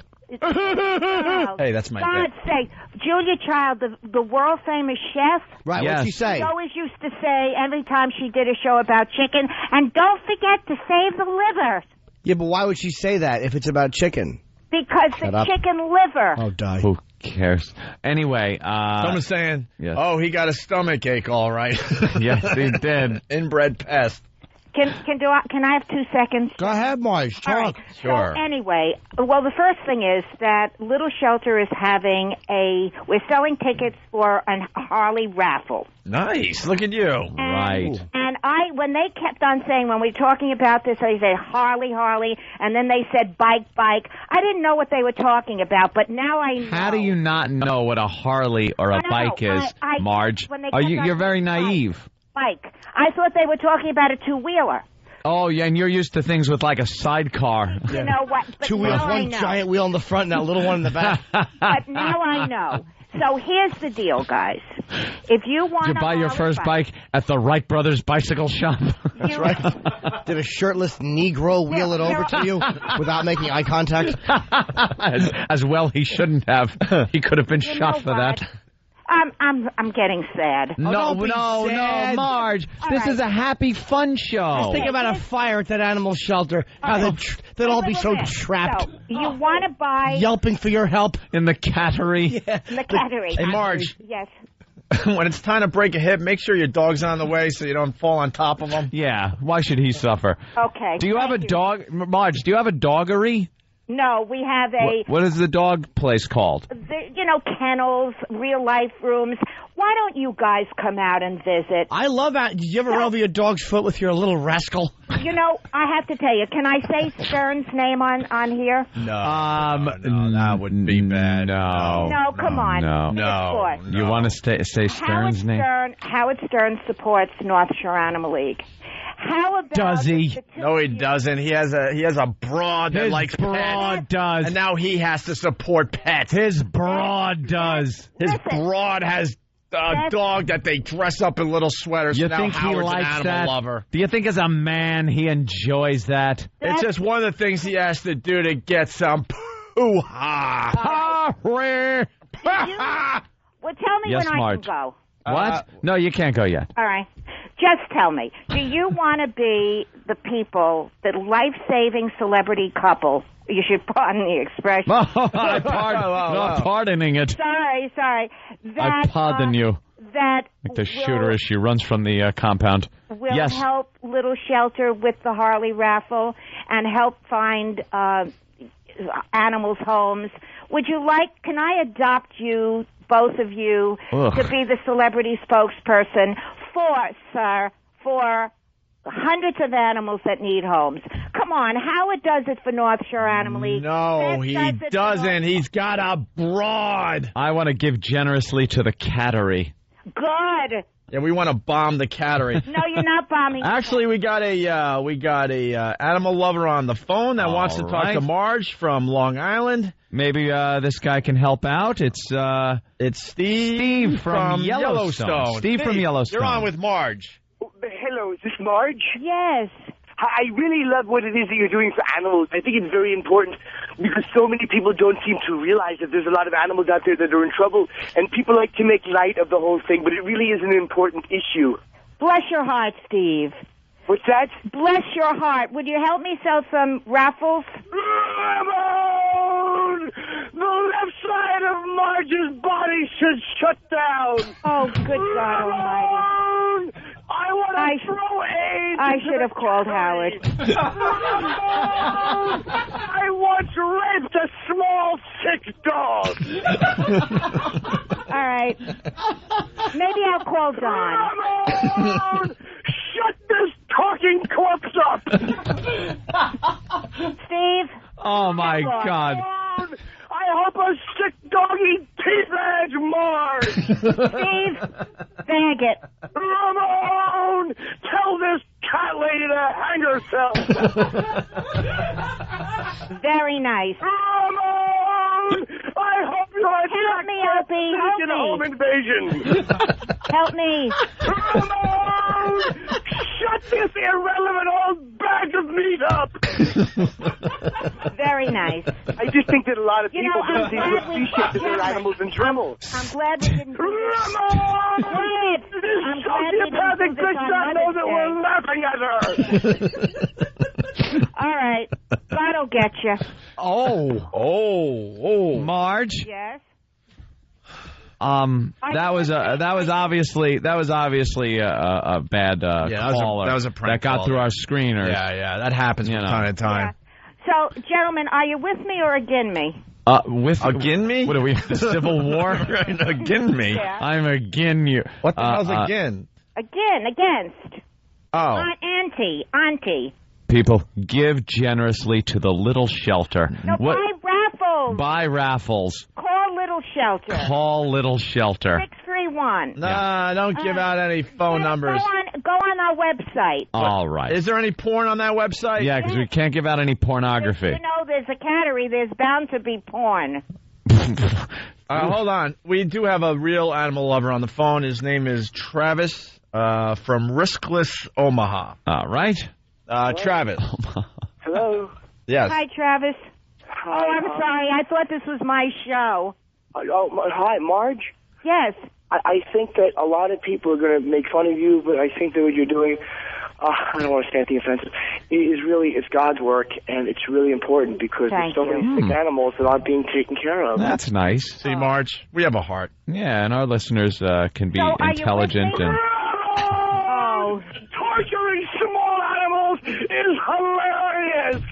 Ramon, give me a Viagra so I can walk into the cattery. All right, listen. Ramon, I'm calling Don already. That's it. Yeah, Marge. Yes. Hi, it's Don Imus. I miss in the morning program. You know, Don, do you remember that many years ago when you was with WNBC? Yeah, back in the days of WNBC. Yeah. You did a radio broadcast. I did. Yeah, you brought in so many adopters. You were wonderful many years ago. Yeah. And I wish you'd come to Little Shelter now and do the same thing. Doesn't it look like I got an old calico on my head? Oh. Yeah. Right. Like a calico cat on my head. You know what? Doesn't my neck look like a scratching post? I know you really do love. I know NBC. you love cats. Yeah. Charles, on the other hand. No, I didn't say I like cats. I know. I said something else similar. I know. But I like them young too. I know. NBC. How's Deirdre? Just fine. Yeah, dandy. And what else is doing with your show? Marge. I know Opie and Anthony are leading you, making you look terrible. Why don't you drop dead? Yeah. You're not the first person that's told me that. Yeah. You know, I like to say 100 is the new 90 because I'm old. Yeah. Hey, Marge, you wearing a cowboy hat? Because I am. I happen to think that you're a very attractive man. I happen to think I don't care about you. I like older men, as you can understand. Are you with me or again me? You jerk. Me, Don. You're a jerk. Thank Stupid. you so much. Shut up, McCord. All right, Marge, we got to go. All right. So are you going to help, yes or no? Come on. Get a bigger shelter. Come on. Little shelter. Called little. Sure, it should be called big shelter. I used to drive past it all the time. If you help the animals, God is going to be so good to you. All right, hold on the line. We'll get some info. All right. Yeah, you hold on. Thank you, dolls. All right, hold on. There goes Marge from Long Island. Boy, Ramon. Ramon sure got a load of her. All right, we got to take a break. We're so late now. What were we talking about? Oh, the Maury thing and the pickles. Yeah, we'll try to get into that next. It's the O&A virus spreading across America. What happened to the potatoes? I have no idea what you're talking about. From O&A Pictures. You always like potatoes. That's not new. A horrifying story. Did you forget the potatoes? Of a man. I need the potatoes. Without potatoes. Danny, you forget the potatoes? It won't happen again, I can promise you that. How far will one man go? Well, I'm going to have to wait for the potatoes. For potatoes. The Potato Diva. My potatoes are here. Come here, open your mouth. Eat. Eat your potatoes. That's the way to do it. You say potato. He says potato. That's a big thing of potatoes, Danny. Everything's delicious. The Potato Diva. I need the potatoes. Yeah. Coming soon. I want potatoes, and I want eggs, and I want hot sauce. God, you've gotten fat. Ooh. The Opie and Anthony Show.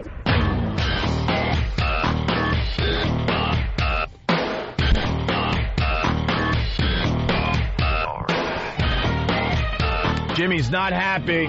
Jimmy's not happy. Aww. Hey, Al, you shouldn't have dumped. Oh. Read your own paper. Things to dump. You shouldn't have dumped. Couple of little things dumped out of... They shouldn't have been. That was the first appearance of Ramon on the commercial side of the Opie and Anthony Show, commercial radio side. Steve from Yellowstone. Completely killed, and then we found out as we went to break that about 8 seconds wasn't heard. I like how Jimmy's sticking up for Steve from Yellowstone so much.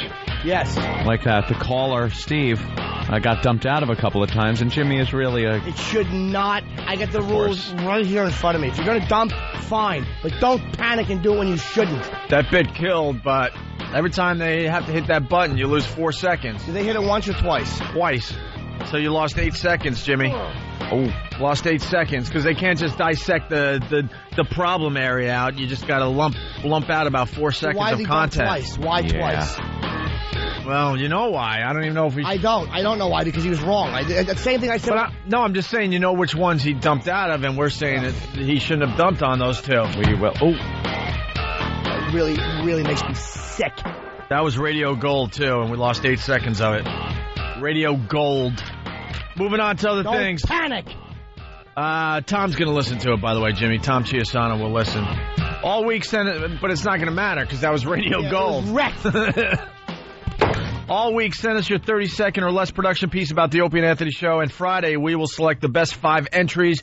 You can win the all-new amazing iMac, Anthony. To enter to win, go to 923freefm.com. That's 923, or, the numbers, 923freefm.com.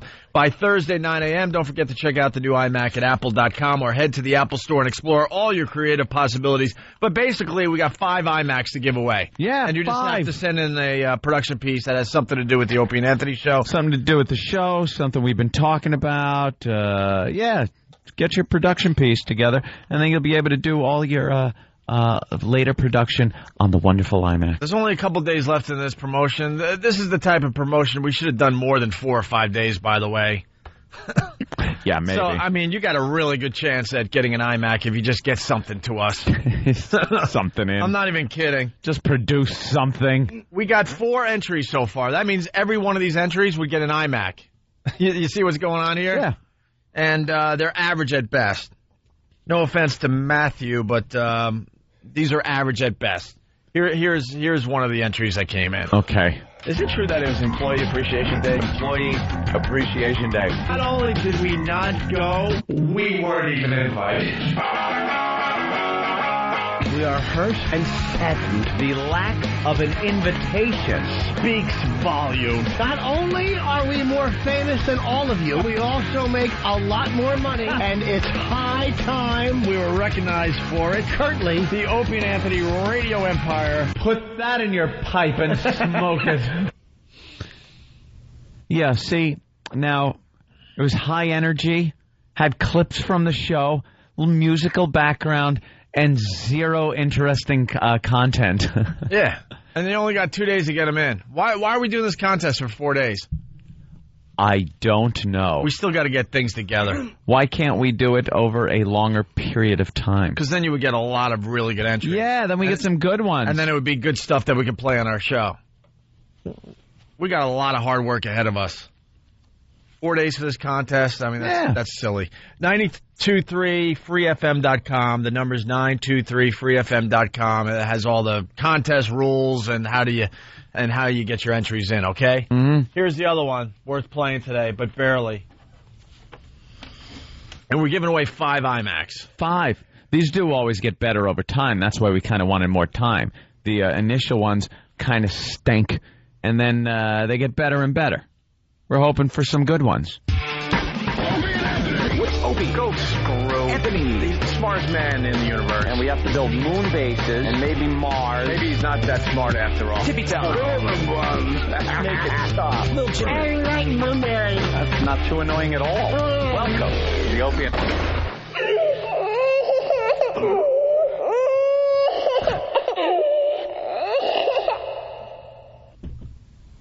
Hey, man, if you want to win an iMac, it is beyond easy at this point. Hands down. You just got to send something in. They're pretty much just, I think we might as well just hand them out on the sidewalk Friday. Here's the next entry.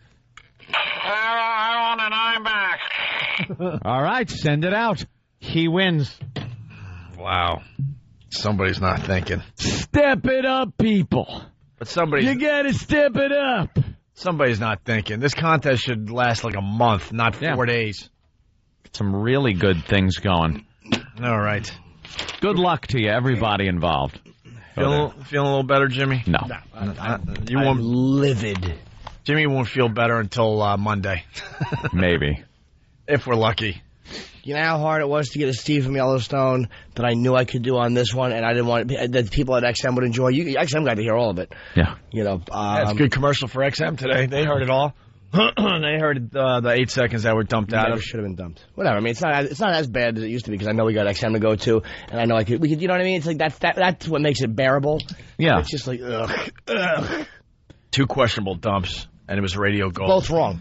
If it's just a chatter thing that's going on between us, like boring chatter or who cares chatter, and he dumps out twice, whatever. But when it's in the middle of radio gold, that's when it gets really frustrating. That's when you really got to be on your game back there. Absolutely, man. That's when you got to really, really focus because you're really screwing up the creative process. And I think they put soy milk in my coffee, and I just oh boy, throw it at somebody. Can anything go right for Jimmy today? I submit to you, no. I do my monologue tonight in acting class. I know I'm going to suck. You got your acting class tonight? Why are you still taking acting classes? You can I don't know. act. You watch Lucky Louie? You can Sorry, I didn't mean to laugh so hard. I was way too eager. I finally waited to laugh at this laugh. You can act. Do you watch it? Do you critique yourself when you watch yourself? Yeah. I'm happy with actually most of it. Right. The coffee's wrong. Jesus. He put soy milk in there, and he's going to say he didn't, and I'm going to... Here. Who got it? Here, your turn. Child's no. Let me walk over to you. I don't want to watch out. Don't get any on the... I want you to slam it. Okay. Here, take the garbage. Thanks. Oh. It's one of those days. It's one of those days. Oh, this is going to go all over me. No, it won't. I hope. No. We can only hope. Dude, no, I'm not. What kind of milk did you put in? Not to be hurt. What? Get on What mic. happened, child Get on mic. star? Former child star, everyone. You said soy milk, because usually you do get soy milk in some stuff, so I assumed you did. And okay, cool. Thanks. Sorry. God, Thanks, man. I'll get you another. I appreciate it. Thank you. God, the panic. These guys just want to intern and learn a little bit about radio. How about a medium iced latte with soy? Thank you. Did you see his face? He was in major panic mode. These poor kids, they're just interning. They want to learn a little bit about the radio biz. I thought because you had asked for stuff with soy milk, and I thought he was panicked. As I'm watching this poor dude talk, I know I do get soy in my one and my skim. I'm thinking, if I were him, I would throw something at me. Did you have a little moment there where you thought you switched positions with him? And he was like, "Oh, sorry, I thought it was like, all right." This is the hardest show to intern for. We're a bunch of asses, and then we got like professional killers around us. Then you got Steve. You never know what he's going to do at any moment. I want to submit to everybody that I am nice.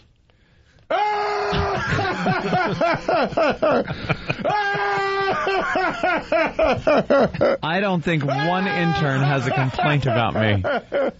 You're neither nice or not nice, by the way. Yeah, because you have to interact with humans to actually have someone have that opinion of you. I don't even know their names. I know you don't. You know former child star? Yeah. How long has he been with the show? He's been with us a while now. I don't know what his name is. I honestly tell you, I have no idea what his name is. His name is former child star. That's his nickname. Yeah, but shouldn't you know his real name? Why? No? Nickname's good enough, right? Like if you're being like a nice guy or courteous or whatever. But I don't know their names. I just feel bad for these guys. They're all panicky. John, without the H. Jon. I hate John without the H. I like him, but I hate the name spelling. Put an H in it, you faggot. Jon. It's quick and fast. Don't dump out of that. I just spelled John. Well, with the context. Slang for a bathroom. Watch how you use that. Listen. Yeah, or it could be a guy picking up a prostitute. We don't like that type of talk over here. Oh, boy, gosh, good golly. Are we going to get to the pickle story or what? Please. So. Are we going to get to some pickles? Girl scared of pickles on Maury Povich. 18-year-old girl named Mariah hates pickles and everything about them. Oh. The whole world eats pickles, but it's ruining her life. She's teased in school. Maury. And she, of course, in school was called the pickle girl. You know, what you know. Yeah, I don't This is what the sight of a pickle does to Mariah. My name is Mariah, and I hate pickles. I hate everything about it. Pickles are destroying my life. I feel ashamed. I'm afraid of everything about pickles. I just want to throw up and run away. What I hate most about a pickle is the shape, the texture of it. Oh, boy. All right. This has nothing to do with pickles. You know what? Nothing at all to do with a cucumber that has been soaked in brine. There are times we just have to leave our posts and allow you to continue with the radio show. So you continue in your head for a moment. We'll wait. Okay, go ahead. Exactly. Yeah. Exactly. I don't like pickles because I don't know why, but they remind me of whiskey being breathed into the side of my face. Yes. When I eat them, and I just she obviously, if you don't like pickles, you would be like, ugh, I ate a pickle once. The taste? Yeah, no. I don't like pickles. Yeah. You don't go, the shape and the texture, the talking in your ear that goes on when you're eating one. The threats to your little jaw. The whole room full of pickles because, you know, he had to invite other people over. And the cracker just sitting there.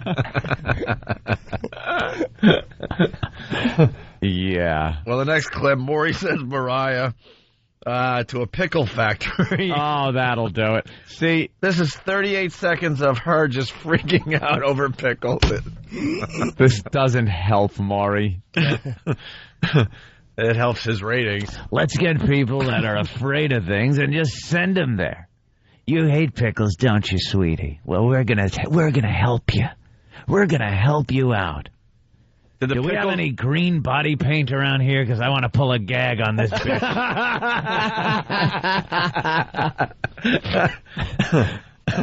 Goddamn Maury, man.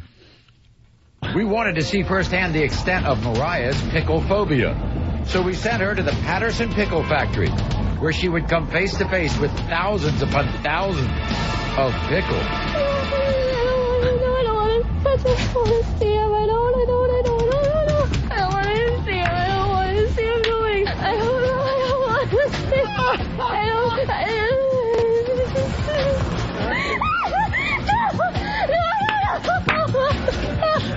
love this.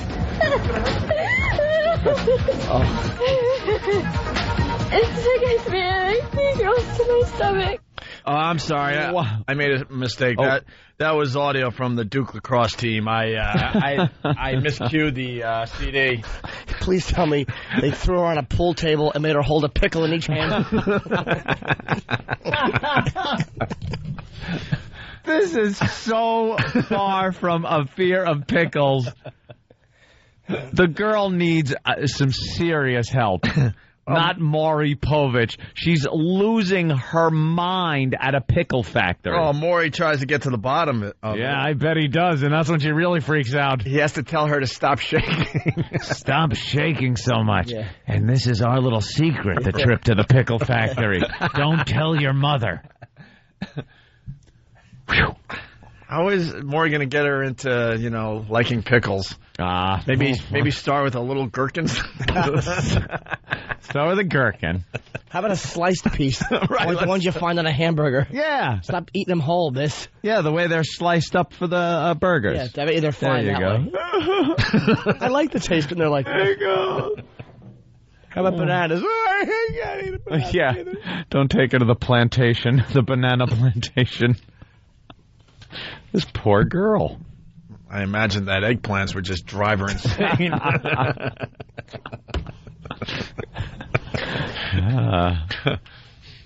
When did this all start? When I was really little. Yeah. I couldn't stand them. You couldn't stand them? No. Well, a lot of kids don't like pickles.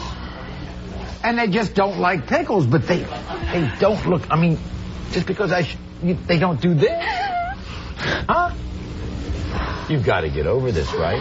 Maury gets to the bottom of the issue. Do you have nightmares about pickles? When I used to. Stop shaking. Please tell me that was Michael J. Fox he was talking to. Wow.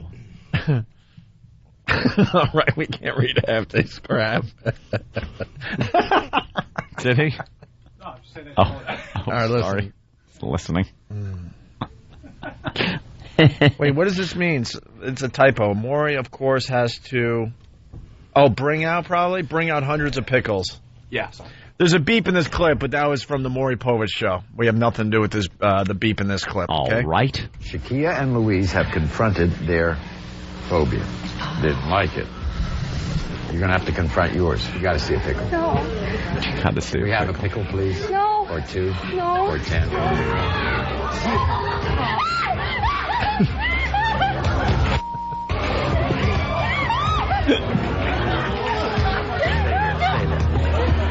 Stay there. Stay there. Stay there. What a You eat that pickle. Eat the pickle. Eat the pickle. Eat it with 2 hands. Yeah. It all goes back to all those years ago when you were at that party, the man in the Kermit costume.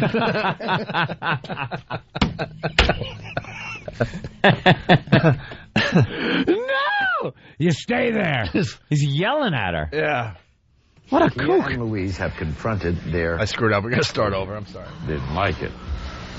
You're going to have to confront yours. You got to see a pickle. No. Can we have a pickle? No. please? No. Or 2? No. Or 10? She's getting gang pickled.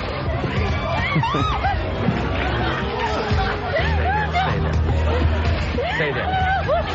Mariah! Mariah! Where's Mariah? I don't have anything. I don't have anything. No. You have to confront them. You know, Gary's going to have to, he has to understand where you're coming from. All right? Okay, let's go back upstairs. Let's go back on the Oh, no. Maury's starting to sound like a villain from like a Batman movie. Don't move.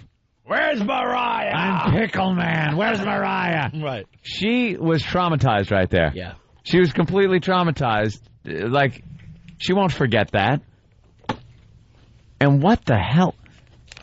What'd she look like, Stan? Anyone?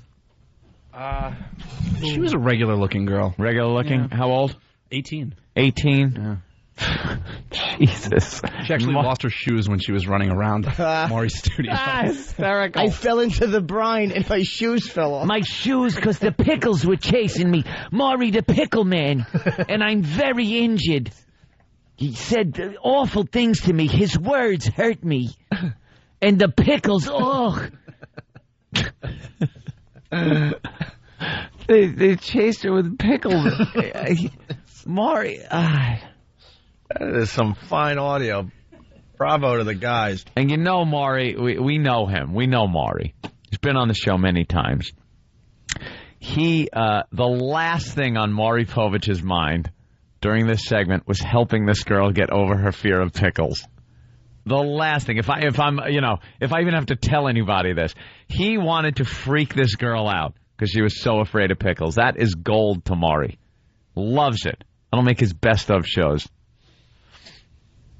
Poor girl. All right, well. She needs some real professional help. Yeah. We have to take a break. It's the O&A virus spreading across America. Could Sam Champion have a more feminine stance? That's not Sam Champion. Who is that? No. That's Nick Gregory? Whoever it is. Nick Gregory? Ugh. Who are the Dudesons? I believe they're the European jackasses. Okay. I think I read an article on these guys in FHM or Maxim, one of those magazines. They're all kind of the same to me. One guy's missing a thumb. I shook his hand. Why is he missing a thumb? I don't know. Maybe he did a stunt. Who knows? Are they going to do something crazy for us today? Lost a thumb after wrestling a wild Arctic bear. Really? Yeah. And what, the bear just bit it off? I don't know. Bit, clawed, whatever. All right, we'll talk to these guys next. Well, maybe we can have them at the O&A Village during the traveling virus. As part of the, as part of our comedy show. We're doing the O&A Village, yes. What are they doing for us today, though? I don't know. They got a couple stunts planned. I'll be hiding in the other room because I don't watch that freak stuff. You have to protect us. You have to save me. Yeah, they're going to have darts and stuff. You have to protect us. Might have pickles. You have to be here. Because what if there's a problem?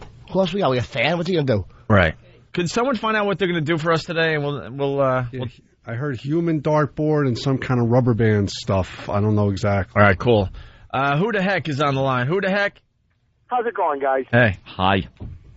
Show me how you eat a dill pickle. Show me how you eat a dill pickle. Spit your gum out. The guy with the beard, is that Claude Balls? That old gag. What did he say? Fontaine from Virginia. Girls, you eat pickles? Hey, boys. Hey. Wah, wah, pickle. And we'll leave that right there. It's the O&A virus spreading across America. Hey, you're listening to the Opie and Anthony Show. Yep. Okay.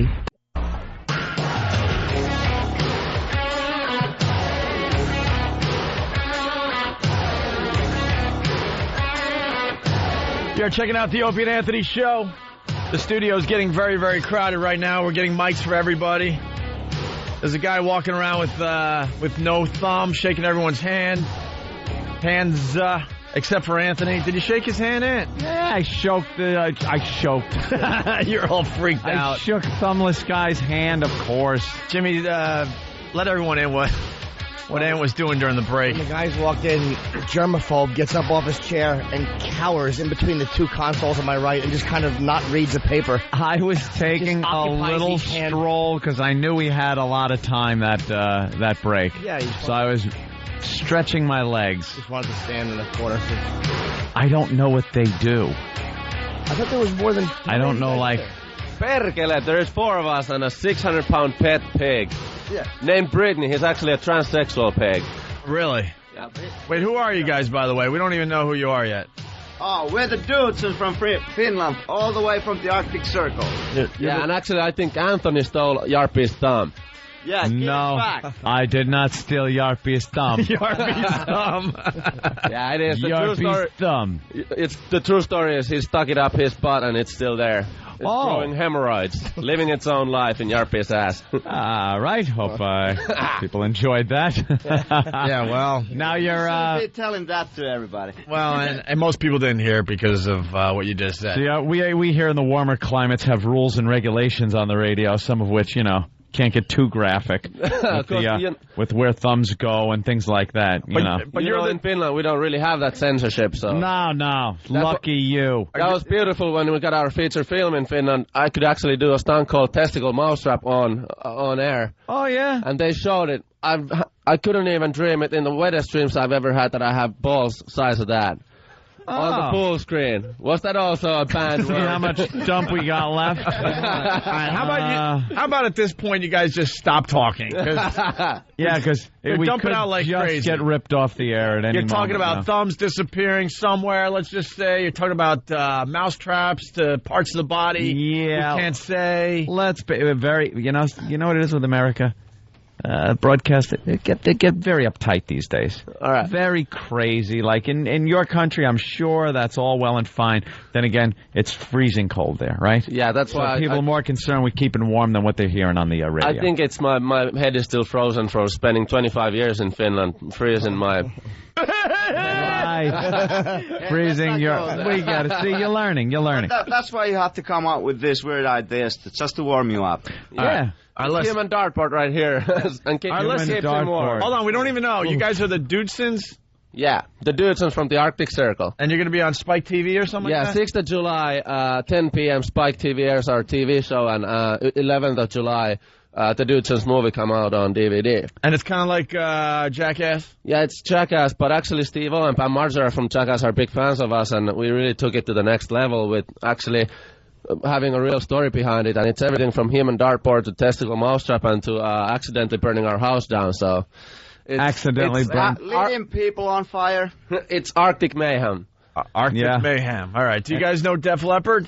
Yeah, they rock. I believe they're thrilled to be in the same room as you guys. Would you like to make the... Yeah. You have no idea. Yeah, Joe Elliott. That's like the future of human dartboard. No, they don't need to see they don't need to do human dartboard. Oh yeah, they have a talent. Huh? They got an actual talent. You're right. At least you got a sense of humor. They don't need to do any crazy stuff like that. We always wanted to be a rock band, but as you can see, none of us can play or sing or none of that. So we had to do something. Right. We started headbanging, but we started headbanging on the wall. See? Headbanging on the wall. It's not a word. All right, Roland. Anthony, behind you, of course, Joe Elliott and Phil Collen from Def Leppard. Of course. And we had to get everyone in the room at the same time because we're running out of show here.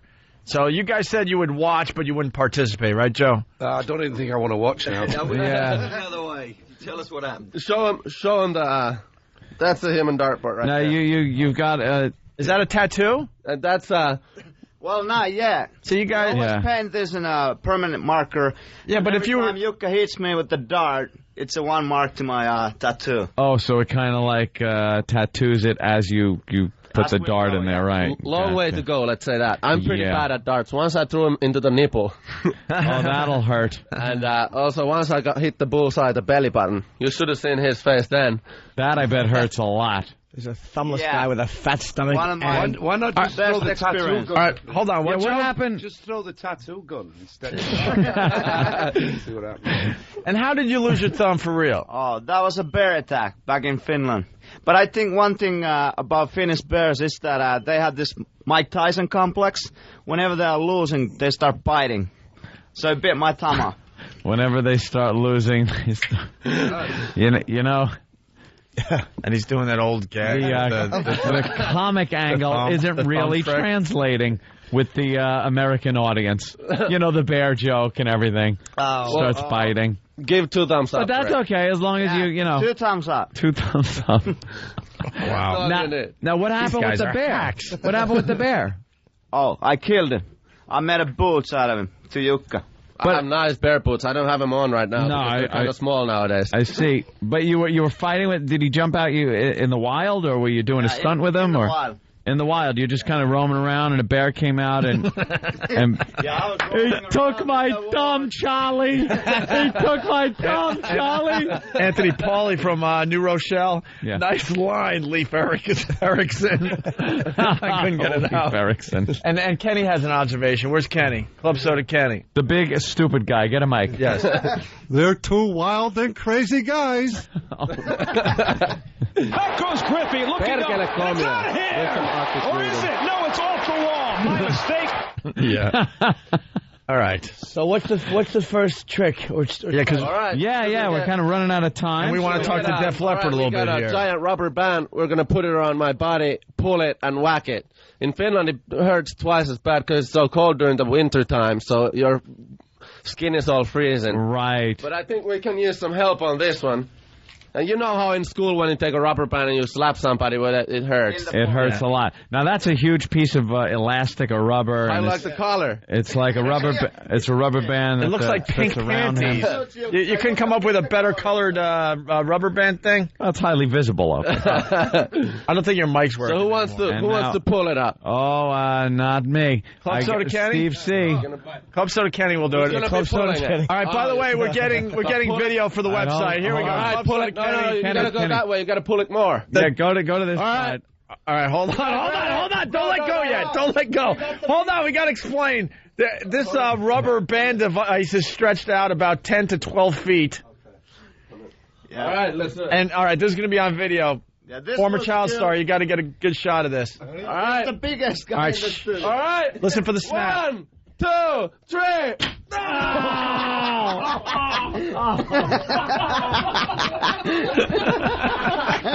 right, that had to hurt. Jukka's whining. You got to be impressed with that, Joe. Come on. That hurts. That really had to hurt. Again. One more time. One more time. One more time. Wow, that had to hurt. All right, now let's. Kenny's an animal. Thumbtack. All right,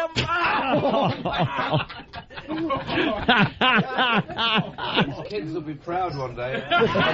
Wait, his mic wasn't working. What? Oh, no.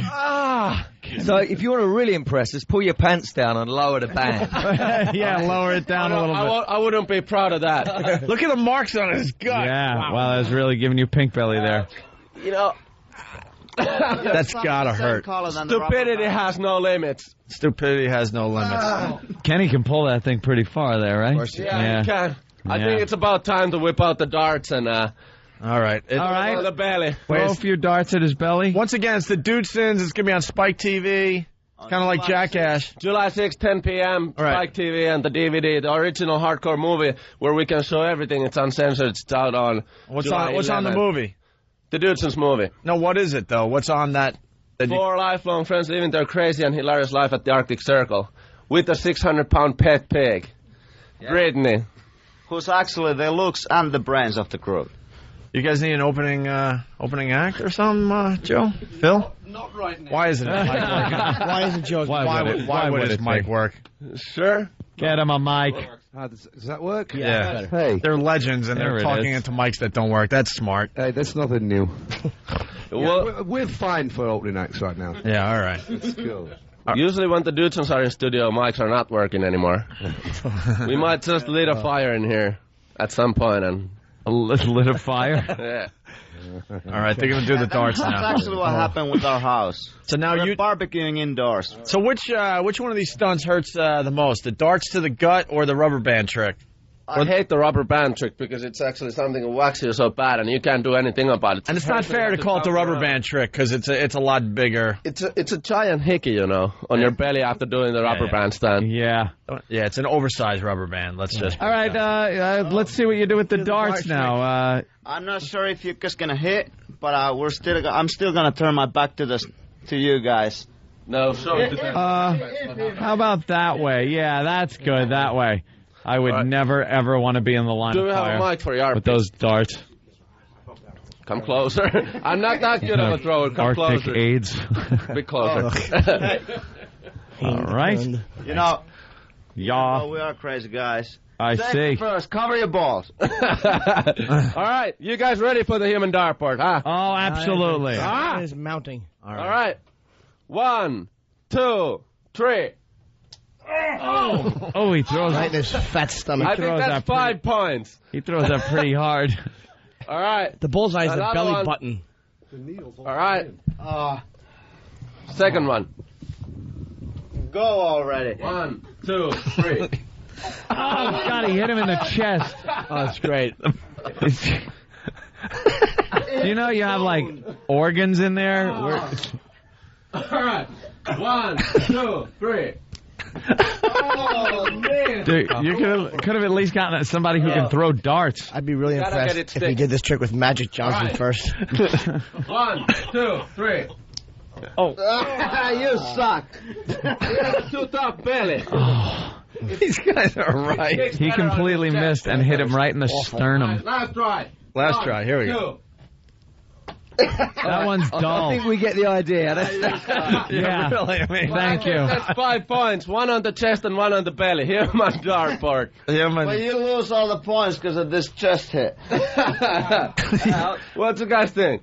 Yeah, the one in his about a chest, thrower? perhaps he should go to the hospital. Yeah. Do you guys have any other tricks, or is that That could it? be a heart wound. I hope That's it's it? sticking in my bone. All right. But, pull that one out of your chest. I want to see the stream of blood come from your aorta, because that is...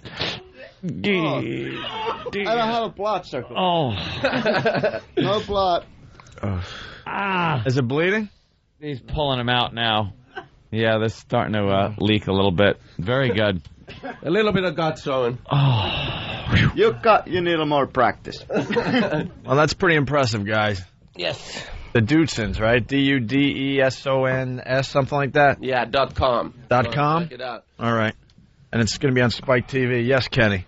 For the last trick, they're going to make themselves disappear. That old gag is a favorite, Kenny. Gentlemen, thank you so much for stopping in. And yeah, we were impressed. doing what you do. It's our pleasure. We were definitely impressed. If you want to Wow. practice that human dartboard, I see 2 future human dartboards right there. Oh, is that me? Thank you, sirs. Very, wow. Cool. I don't know what to make of that. Peace. There they go. They're right, though, man. You guys smoke a lot of pot? No? Not anymore? You're not allowed to? Reindeer blood. What? We drink reindeer blood. You drink reindeer blood? What does that do? Get back on mic. Does that give you a buzz? Do you really drink reindeer blood? Yeah, that's our favorite drink in Finland. Reindeer blood. And what does it do? Kind of like red wine. Kind of like red wine. I think they get 100 of them. I can't, And also, I mean, Can't Rudolph believe the that. Red-Nosed, he tastes pretty good. So every Christmas we eat reindeer. And Right. we drink reindeer blood. Why did I ask him back? Why did I ask him back in here? We sing the song Rudolph the Red. I thought I could get another minute out of him. You know, after you eat the Rudolph and you take a pull, it glows in the dark. Of course. Go ahead, go on, leave. All right. Okay. All right. The Dudesons. The Dudesons. They're a trip, actually. Yeah. What do you guys think? Anything? I think I want to go to bed. Joe's like, I got up for this crap. All right, we got to take a quick break. We're going to talk to Def Leppard next, right? See what they're up to, and that's that. It's the ONA virus spreading across America. Welcome to the Opie and... Hello? Hi, Mom. Ma, I'm working. I'll call you back, okay? Love you, too. Welcome to the Opie... Hello? Ma, I'm working. I will call you back. Welcome to... Ma, let me work. Welcome to the Opie and Anthony Show. Whew, finally. The Opie and Anthony Show.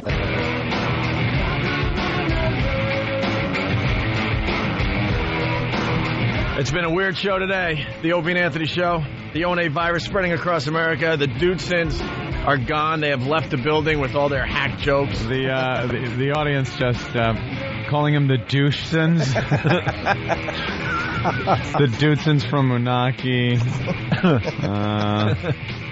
You think they were trying to impress us with that comedy? Oh, they were firing him out, too. He would do a joke and then push his chest out. Those jokes were so incredibly bad. Like, there was no humor in them whatsoever. No. It's just get to these rubber bands. Like that, huh? You just can't buy talent like that. No. You know what I mean? No. It's rare that something of that quality comes in and gets stuck to the bottom of your shoe again and again. I apologize that we bumped you guys for the Dudesons. I'm mad. We didn't do that on purpose. I'm insulted. Actually, we got some tricks we're going to do as well. But we are going to pull our pants down. Yeah. All the wacky horn. Wacky horn. Hey. No, everyone showed up at the same time, and I was like, maybe these guys, in fairness, they are a little bit different. I mean, this is your standard two guys from a band interview. That's what I was... You got two guys throwing darts at each other and talking about putting their wedding tackle in mouse traps. There's something not right about that. This is stupid me. I'm thinking you guys have done a million radio interviews, so maybe they would like to see something a little different before we talk a bit. I'm actually glad that I can take that image to my grave. Yeah. I'm glad we can offer that to you. The oversized rubber band thing was the real deal, though. The mark on his belly was pretty impressive. Yeah, with big dopey Kenny pulling it back. Yeah, so we got Joe Elliott and Phil Collen in studio. Def Leppard, of course. They're playing at PNC Arts Center tonight. Legendary status, you guys, now. You think so, huh? Yeah. You've been around long enough. I mean, still putting out good music. And now you're... Quarter of a century. Quarter of a century. Ouch. Yeah, did you ever think that? Like that. 25 years sounds better. When you used to sit there and watch your videos with your swords, man, and chicks in cages. Oh, we still do that. Did you used to think, like, 25 years later? The swords, we don't need reminding of. The swords are a bit more like the Dudesons or whatever. Dude, that was cool, man. Back then, what are you kidding? Everyone loved the Def Leppard videos back then. There were chicks, and it had all the features. They only got better, and videos improved in the 80s and the 90s. And in the early 80s, people were still just filming them on... Yeah, well, the technology just to tape them back then was pretty much what No one had a real idea. They just said, roll camera, we'll make something happen. When we first saw the scene where Phil's guitar, when the sword turned into Phil's guitar, I remember thinking, wow, this is like Star Wars. It was that cool. Now it's more like... It's like the porn film where the guy gets his toes cut off. What you were talking about earlier on. But we're not embarrassed about it. That's the funny thing. No, you shouldn't be. You shouldn't be. No, we should be. But no. It totally fit the time. It totally fit the time. No one looked at those videos back then and went like, oh my God, unless you came from the future, and went back and go, boy, are they going to laugh at this? It fit the time perfectly. MTV and stuff. It was such a part of MTV. You would sit around and wait for like one of your guys' videos to come on. There were very few bands that you would wait for their videos to come on, and Def Leppard was absolutely one of them, And you guys had quite a few of them. Yeah, we had a few. 3 or 4. You ever see the video for Sabbath, Bloody Sabbath?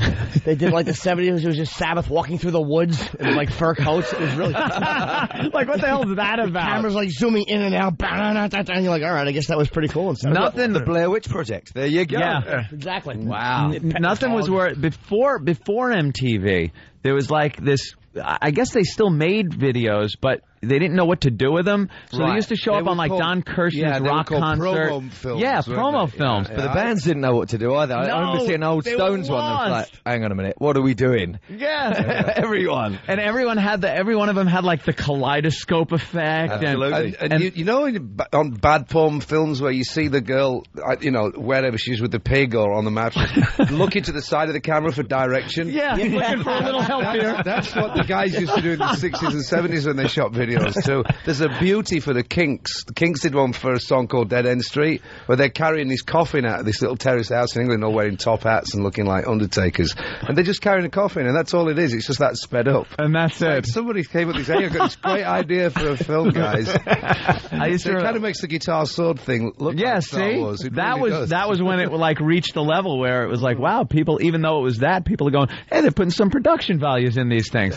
You got chicks, a sword's turning into a guitar. I think it started kicking in at Bo Rap when Queen made Bohemian Rhapsody. They totally kicked it up another gear, you know. Oh, I remember though watching things like Don Kirshner, and what an awful guy to host a rock show, because he'd just sit there and go, and now I'd like to intro you to Casey and the Sunshine Band. We don't know who Don Kirshner is, so to us he was cool, because all we ever got were these bootleg tapes of people like Mott the Hoople or Bowie. Think, wow, they've got this show in America, they show these people. I thought Don Kirshner was okay. That was like the one in a million, though. People that would show, Bowie or Boston or whoever it was. Because most of the times you did get like, these one-hit wonders from back in the 70s. I tell you what, if they started re-showing them, everybody start watching them again. Probably would. Just to see. Wonder where the hell those are. I just got sent some in the mail, actually. Black Oak. Don Kirshner's rock concert? Yeah. Someone sent it to me. It was great. I remember watching Kiss when I was a kid. They do like Love 'Em, Leave 'Em off Rock and Roll Over. And I didn't know it was lip sync back then. Like, they sound just like the record. You ass. There was the other one that, Midnight Special. Oh, yeah. Wolfman Jack used to host that one. Yeah. And it was another one of those rock and roll shows. Great voice, man. You sure did. Everybody, we're going to bring out another band. Yeah, are you? And they had, you guys know with the videos, obviously you lip sync that. Isn't that, you do? Had to be rough. You really? guys, That is rough. We just for the filmed one videos. recently, Because you kind of probably feel silly. No, you get used to it. Do you? But you hate it because you're sitting around in a trailer all day. It's a long day. I don't even mean so much now. Like when you first started doing videos, it must have been a little weird to go because you didn't lip sync anything. No, I tell you, when we first started doing videos, you're glad to be lip syncing because you don't want to sing that thing for 12 hours. Yeah. By the time you got the final take, bleeding from the throat. You had no voice left. Yeah. On and stuff. But we just shot one for Rock On in this kind of old government facility about an hour north of LA, and it really was like a cross between Lost and The Hills Have Eyes. Nice, like really little weird. Mad Max buildings. It was a gateway that you wouldn't look at twice if you were driving down this like canyon road, but it was open, so you're going through this gate, so it looks a little bit like that scene from what's that movie where the professor goes and lives on an island. Dr. Moreau. Yeah. Island War of Games. Yeah. War Games. Joshua. Boy, were we off. That was off too. Yeah. You've got this facility, right, and you drive up this hill and down this hill and through these little streets, and there's just overgrown land, and there's all these old buildings that haven't been used for 40 years, graffiti all over them where skateboard kids have snuck in at night. Bullet holes everywhere, because it's where gangs would meet up and just... but it kind of smelled funny. It smelled like, you could imagine some guy getting dumped back on Sunset Boulevard on a Monday, having been up there with electrodes on his head, and some guy in a white coat. Some kind of secret stuff going on, man. Like mentally for a weekend. Yeah, just there were old beds there, and we have one of those on Long Island. That facility weird. That's cool, creepy. It was bizarre. Remember the one on Long Island? The psych... Pilgrim State Psychiatric Kings Center. Park. Used to take... There was the one in Kings Park, and then there was Pilgrim State, and... those were the coolest places to hang out. Yeah, you used to go driving around, the buildings are falling apart and stuff. You would, go for a little tour. You were drinking or taking girls up there, because they'd get scared out of their minds, that's what this was like. Tighten up to you on the seat a little bit, the last scene we shot was this bit where they had this huge wind machine. It was the size of like a jumbo jet's propeller. Well, they don't have propellers, do they? But if they did, we knew what you were talking about. Though. Hey, listen, I come from England. They have propellers, and this fan was just blowing dirt and paper at us, and you're going rock on, and of course the word "on" and encourage you to open your mouth. Right. So there's like bugs and rats and cockroaches and, bits of old people and stuff flying in your mouth. It was pretty sick. Hey, we got to go to the phones. Rob in New York. Hey, Rob, we're hanging out with Def Leppard. What's up, Rob? I saw this show on Saturday night at Jones Beach. Yeah. The most incredible, phenomenal show I've seen in years. These guys got all the energy of what they had back in the 80s and 90s. Oh, cool, man. Isn't that great, man? I mean, because there's so many bands that, still want to do it, can't do it. Don't have, the singer doesn't have the pipes, or, they just don't have the passion for it anymore. Or they're just going through the motions to get the paycheck. You guys still obviously love what you do. Absolutely. We paid Rob as well to phone in. Yeah. We assumed. No, we love it. Absolutely. No, it's great. And it's great that someone recognises that. Did you guys ever stop doing gigs and then start again, or you just... No, I think that's one of the reasons why we're having a good time right now. We're a real band. We didn't go away and split up and reform. None of that crap. We're actually real, and we've been doing album tours, and I think it's come back and people go... Yeah, they got a new CD out called Absolutely. All new material. Yeah, we only stopped doing gigs at 11 o'clock, and then they start again the next day. Yeah. I saw you guys went to the, National Coliseum, and it was when you were doing the show in the round. Oh, right. And they brought you out in, cases. Laundry. No, I used to go in a laundry hamper. A laundry hamper. Yeah. It was something, but everybody was kind of like, how are they going to get to the stage? It's like, how are they going to get to the stage? And you'd see, a couple of roadies bringing some stuff out. And it's like, dude, I bet they're in the box. Really? Box, dude. And we were, but you'd be amazed there's another school of thought as well. It's like, man, they've been under that thing since 4 o'clock. Under the stage. It's like, how did there must be a whole city under there. We did one thing in Chicago. We had split it up. Me and Rick Savage, our bass player, we would be in one. We got Robert Plant to push it out. he put a baseball cap on and pushed it out, and we're in there going, wow, Robert Plant's pushing us out, and no one knew. In fairness, he had a big cushion shoved up his shirt, so he looked like a big fat roadie. Yeah. And the further he got to the stage, and he didn't get recognised, because it was all for money. It's like 10 quid that you won't do it, Robert. It's just 10 quid that I will. And then he gets closer and closer to the stage. He pulls the thing out. Then he takes the hat off and starts preening the hair. Yeah, the hair comes out like Robert Plant. Still nobody recognised him. Wow. And if they did, they went, it can't possibly. Yeah, right. That's probably what it is. It's that so roadie out of looks like Robert Plant. Yeah, that roadie, man. Yeah. So, of course, I had to repay the compliment. About a year later, he was on tour, and I went up to Albany to see him, and he made me go out for a 10-quid bet and do a mic check in front of the entire crowd. So there's 10,000 people in Albany, and I'm going across all the mics going, 1, 2, 1, 2, and nobody noticed. No one noticed. God damn, how does that make you feel? They don't expect you. They don't look for you. You should have just, broken a couple of lines of one of your songs. Mike check. Wow, that guy, that sounds good. Let's go to Lonnie in North Carolina. Lonnie, what's up? Hey, guys. How y'all doing? How's it going? We got Joe Elliott and Phil Collen in studio. Def Leppard. Cool. I got a question for him. I was watching this show on VH1 Behind the Music, and I was wanting to know if this story was true that back in the day, they used to, when they had the guitar solos, they'd go underneath the stage and have sex with the groupies. Every day. Every day. All the time. Do you honestly think they're going to deny that, even if it wasn't true? Of course. We didn't have to wait for the guitar solos. And my son, right, he's 16 now. He came up to me, and about 2 years ago, he said, Dad, the kids at school said you were on Most Metal Moments. You was having an orgy under the stage, and da-da-da. Did you? And I said, well, you were there. I said, you were too. You were kind of like, do you remember an orgy under the stage? And he's like, well, no, but I was only 2. So he kind of... Yeah, it gets a little carried away, the rumors. No, we didn't. The rumors great, but you got to... We like the rumors, and we don't deny them, but yeah, of course. True. Having a 16-year-old son, does he think dad is cool? Because every son doesn't think their dad's really cool, so how does that work if you're a rock star? He does now. I mean, right at the moment. About 8 years ago, probably not, but it just goes around. He likes Korn and System of a Down. But they think I remember being backstage in Boston. It was Aerosmith was it was the Red Hot Chili Peppers were playing, okay, and Dave Navarro was walking around, and what's his name's son from Aerosmith was with his pop.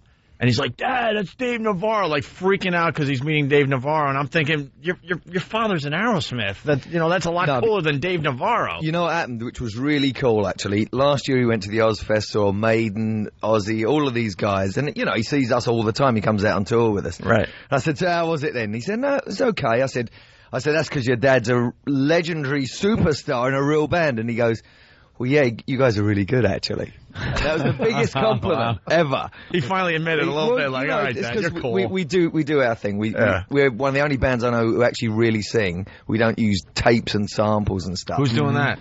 Everyone else other than us. Well, rumor has it there's controversy with Journey doing that. Is that true? Well, we've only just done 2 gigs with them so far, so we'll look into that. It doesn't sound like it. No, they're actually amazing. Dean, their drummer, sings and plays as well. So I think what you get is the singer goes off stage, and people that aren't particularly familiar with who does what, here's these high vocals coming out, and the singer's not there, right? And they're thinking it's tape, but it's actually pair of binoculars had sorted out, the drummer's singing. Yeah. And playing. It's actually pretty amazing. Aerosmith's got a great keyboard player that does a lot of the harmonies on top of Steven. Yeah. And, he's sitting on the side of the stage getting, like, 0 credit. And he's throwing these harmonies way up on top of Steven Tyler. But again, Steven's a great singer. Oh, yeah, absolutely. But a lot of the guy's great. Go out there and it's all like... Well, the thing is, they want it to sound like the record, and Steven sings both parts on all the records. I know, so they need somebody else. Somebody has to do the other part. Now, if he could do that, though. What do you think of bands... At the same time. What do you think of bands that go on without the lead singer? It's something we talk about from time to time on this show. Well, like Journey. An instrumental band. Well, hang on, AC/DC did that, don't forget. So AC/DC did it, and it worked great for them, obviously. Van Halen, got some mileage out of it, too. I think, actually, technically, Van Halen were bigger with Sammy than they were with David. Right. Commercially more successful, maybe not in everybody's We have this theory that these bands will go on forever without the original members, It's been happening for years. You can go and see the Drifters or the Four Top in any casino all over the country. And they have nothing to do with the original. Who once emptied the trash for Leo. Exactly. And they become tribute bands. This is the discussion we have all the time. The Who's down to 2 guys at this point. So I'm not sure about that. See, it depends if the reasons for doing it. If they're really into it still, like when Sammy joined Van Halen, they still wrote songs. They were still into their thing. Mm-hmm. So it's still a real band. Yeah. If someone's going, well, we need someone to fill in because we want to do some shows and make some cash, then you can see that. It's pretty obvious, But when someone's real about it, Journey sound exactly like they did before, so it's pretty amazing. I also think it depends if you're a fan or not. I mean, I love The Who, and the fact that there's only 50% of them, it's not Townsend or Daltrey's fault. Yeah. And if they want to still go out and play Won't Get Fooled Again, and enough people can fill Madison Square Gardens that want to hear it, then what the hell? I don't really see a problem in that, But if, like you say, if they're rubbish when you go and they're rubbish constantly for the tour, and it's obvious that it's just a paycheck, then it's wrong. Yeah. But if Townsend seriously believes that it's his destiny to play these songs till he drops dead, then God bless him. It's more Roger Daltrey wants to continue. How hard is it to replace a lost band member? I mean, it's got to be hard because, especially you guys so young when you started, and the camaraderie's there, and you know each other, and then we left it alone for a year. We didn't even go there, because the grieving mourning period, or whatever you want to call it, and just letting it kind of settle in your mind that what's actually happened and what you're going to have to do to carry on. You're not going to really make a great decision in a month or two. So we finished the Adrenalize album as a 4-piece because we didn't feel comfortable getting somebody else in. It was a year afterwards when we'd all kind of collectively had time to get over it all, that we thought, okay, it's time to move on. And then you go through the kind of audition period or whatever, but we didn't do that. You see, we definitely come from a different headspace. It's not all about getting the best guy. If we did get the best guy, which we probably did, that wasn't the main focus. Our main focus was taking into consideration, which a lot of bands don't, the 22 hours you're not on stage are way more important. As much as it's important to be on stage. Oh, that's really interesting. I never thought of it that way. Sometimes you don't interact at all on stage. It's not because you're not liking each other, because you're just too busy doing your own thing. Respective jobs. But for 22 hours a day, when you're not on stage, apart from when you're asleep, you're in each other's pockets. You're going to be in each other's pockets for another decade. You've got things that you have to have in common. So the only ground rules we had were said we'd really prefer somebody British, somebody that knows what soccer is, and somebody that understands Monty Python. And if you've got that, and if you're about 90% of the way to being the right guy. And if you can sing, dance, play as well, then it works out fine. And Vivian's talent wasn't in question. The only thing that we weren't sure about is, like, could we live with him for 22 hours a day? Right. 14 years later, I think proof of the pudding is yes. 14 That's our music. We gotta stop this part of the Opie and Anthony show. You're gonna do the walkover to XM with us? Hey, we'll do it. We'll give out some new CDs. I'm not throwing darts at your stomach. No problem. The new CD's called Yeah, and Def Leppard's playing the PNC tonight, right? Yeah, absolutely. Can I have my thumb back now? It's Def Leppard, Joe Elliott, and Phil Collen. We'll continue with the Opie and Anthony show in moments, exclusively on XM Satellite Radio.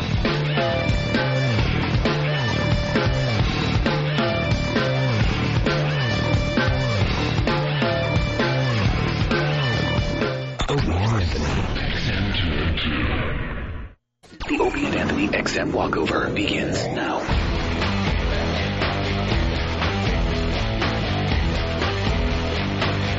How cool is this? We got Def Leppard for the walk today. Whoa, my mic's crapping out. Okay. So this is a little weird. We just kind of walked to the other studio. That's fine by me. Yeah, the weather is shitty. And now, don't worry about fucking cursing, my friend. Anything goes. Let the fucks fly now. All right, let's get out of here. Stop it raining, though. We can get an umbrella for you if you need. No. I just thought you might have the power to stop it raining. Is it raining now? Nah, it's all right right now. I don't know why I asked that as I walked out. This is just New York for you, wet pavements, huh? It's like I heard you guys, we should have jumped in your limo, I'm thinking. We jumped in a limo to come here. We were in it for like a minute. It's like, what's the point? Yeah, I just found out that let's just put it this way. They could have walked here, but they decided to take their limo. I bet it's close. That is a rock star, my friend. I can't believe we're walking now. Jesus, what's going on? Yeah, we're normally carried around. Get the litter. Boxes like what the Pope's in and stuff, We could give, Kenny could give you like a piggyback ride or something. I want to ride from the Dudesons. The Dudesons, sorry. The Dorksons. I think you had it right the first time. Fucking Dorksons. We can throw darts at them while they're carrying us. We should have done something. We should have had strippers carry these guys or do something. Yeah, you see strippers carrying us. That would have been perfect. I'm hoping one of our buses drives by so we can show these guys that we're famous or something. Male strippers? Yeah. Yeah, male strippers. I don't be anywhere near some kind of drive-by. You mean a drive-by shooting? Well, we're hoping one of our buses go by so we can feel real important in front of you. Oh, yeah. Because we're on... Oh, there's our name right there in the back of that bus. See? Yeah, great. See, we're almost somebody. It's famous. That's just as good as, like, on purpose, you said 50 hit songs and... I come onto your stage and... That's just like selling 10 million CDs, right? 25 years of hit records. And we're like, look, we're on the local. We want to go. We want to come onto your stage now. Yeah. Well, we just did. They were throwing darts at that guy's ass. We suck. Don't forget the new Def Leppard CD's called Yeah, all brand new material. That is very cool, and they're playing the PNC Arts Center tonight in Jersey. Let's cross. Yeah, cross this way. You notice how people just don't even notice anything in New York? Nobody. They're on their way somewhere and fuck everybody else. So did anybody get run over live on the radio doing this? Oh, we've had some problems here and there, but we've taken care of that, so it won't happen again. Like what? Let's just say we had a little confrontation with another radio show once. There was a choking. Really? Like a kind of a standoff against somebody else in the middle of the street. That sounds cool. It was kind of like if Winger was trying to, mess with you. Yeah. No, I see where you're going, yeah. And you would, slap him around a little bit and laugh at him and then move on with your gig. We don't need to laugh at Winger. It was done for us by BBC. Wow. Head, unfortunately, for those guys. That guy was a little creepy. I felt bad for him. Jeez, the guy in the hat over there. Really looked like keep your children away from him. Yeah. All right. Hold on a minute. Wow. Jimmy's just getting a picture. Jimmy's getting a snapshot with a nice, with a very lovely young lady. Lovely lady. Okay, look. There it is. It's funny. 2 fucking rock legends walks by and she asked me for a picture. She has no idea. I know. She hears the replay. Doesn't that suck? No, but wait till she hears the replay and realizes she'll feel like the dumb whore that she is. All right, we're almost at XM here. That's something you don't see every day. A priest with an iPod. See that? Fantastic. Yeah, what's on a priest's iPod? He's probably listening to the sound. Sabbathon, right? No, he's probably listening to the sound of kids talking. This is the running with the devil. All right, we're gonna go in here. All right. We're gonna continue with Def Leppard in a few minutes, guys. Thanks for doing the walk with us today. Let's hear it for Def Leppard. Thanks, man. All right. We'll continue with Phil Collen and of course, Joe Elliott, Def Leppard in just a few minutes. Opie and Anthony, XM 202. Radio bad boys Opie and Anthony are about to make their return to the airwaves. Opie and Anthony were pulled from the airwaves 2 years ago after a sex stunt at St. Patrick's Cathedral. Opie and Anthony are back, so why won't the FCC be able to touch them this time? The duo has signed with XM Satellite Radio. Their contract with Infinity expired back in May, but the no-compete portion is up until October. No arrests have been made. Police are still investigating.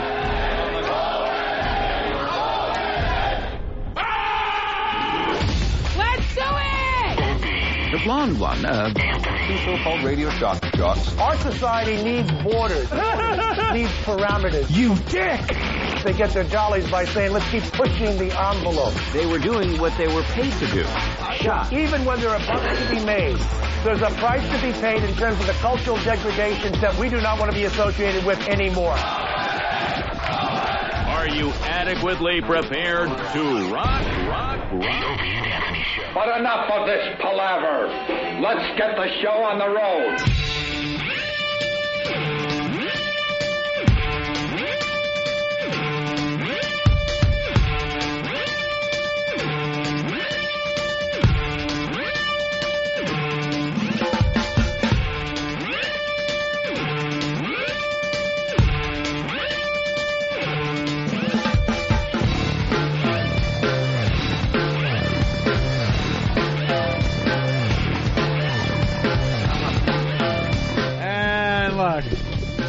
Here we are. And now we continue the show. We lost Joe Elliott, though. He's stuck in an elevator. That's okay. Wow. The mics work here. Yeah. Wow.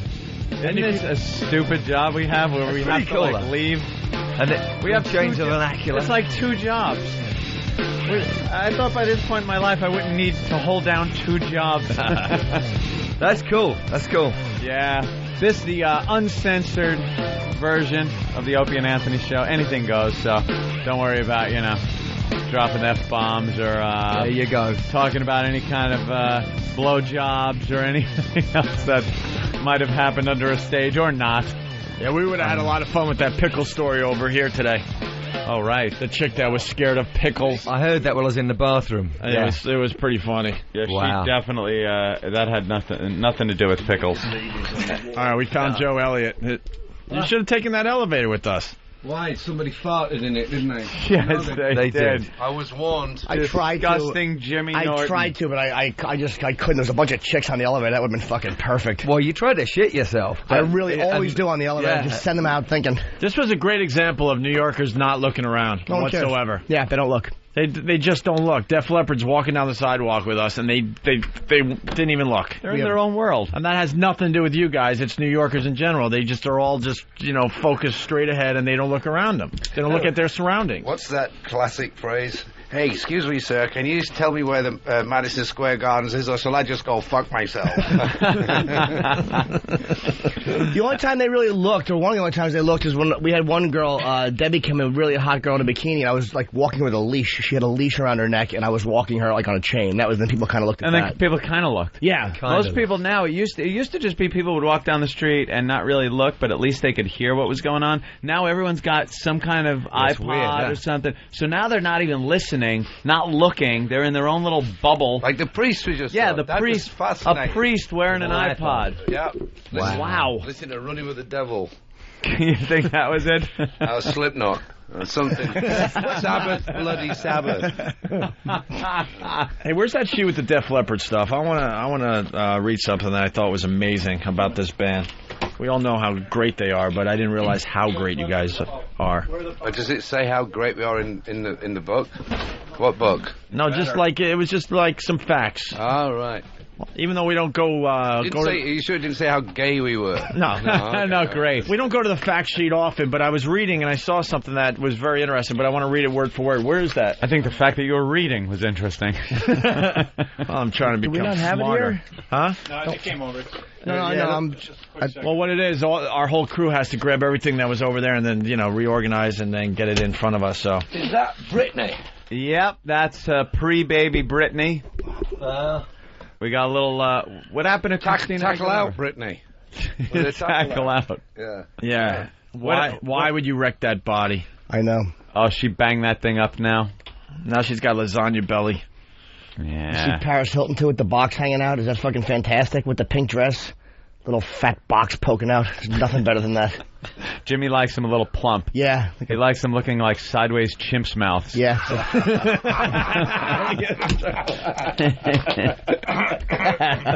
Excuse me, I just brought my breakfast. I don't know why, though. I don't know why he likes them so puffy. Just the more the better. It's fucking, I love it. Yeah, just a fucking mess. What's the other description? Don't bring in my... Like a wizard's sleeve. That's a good one.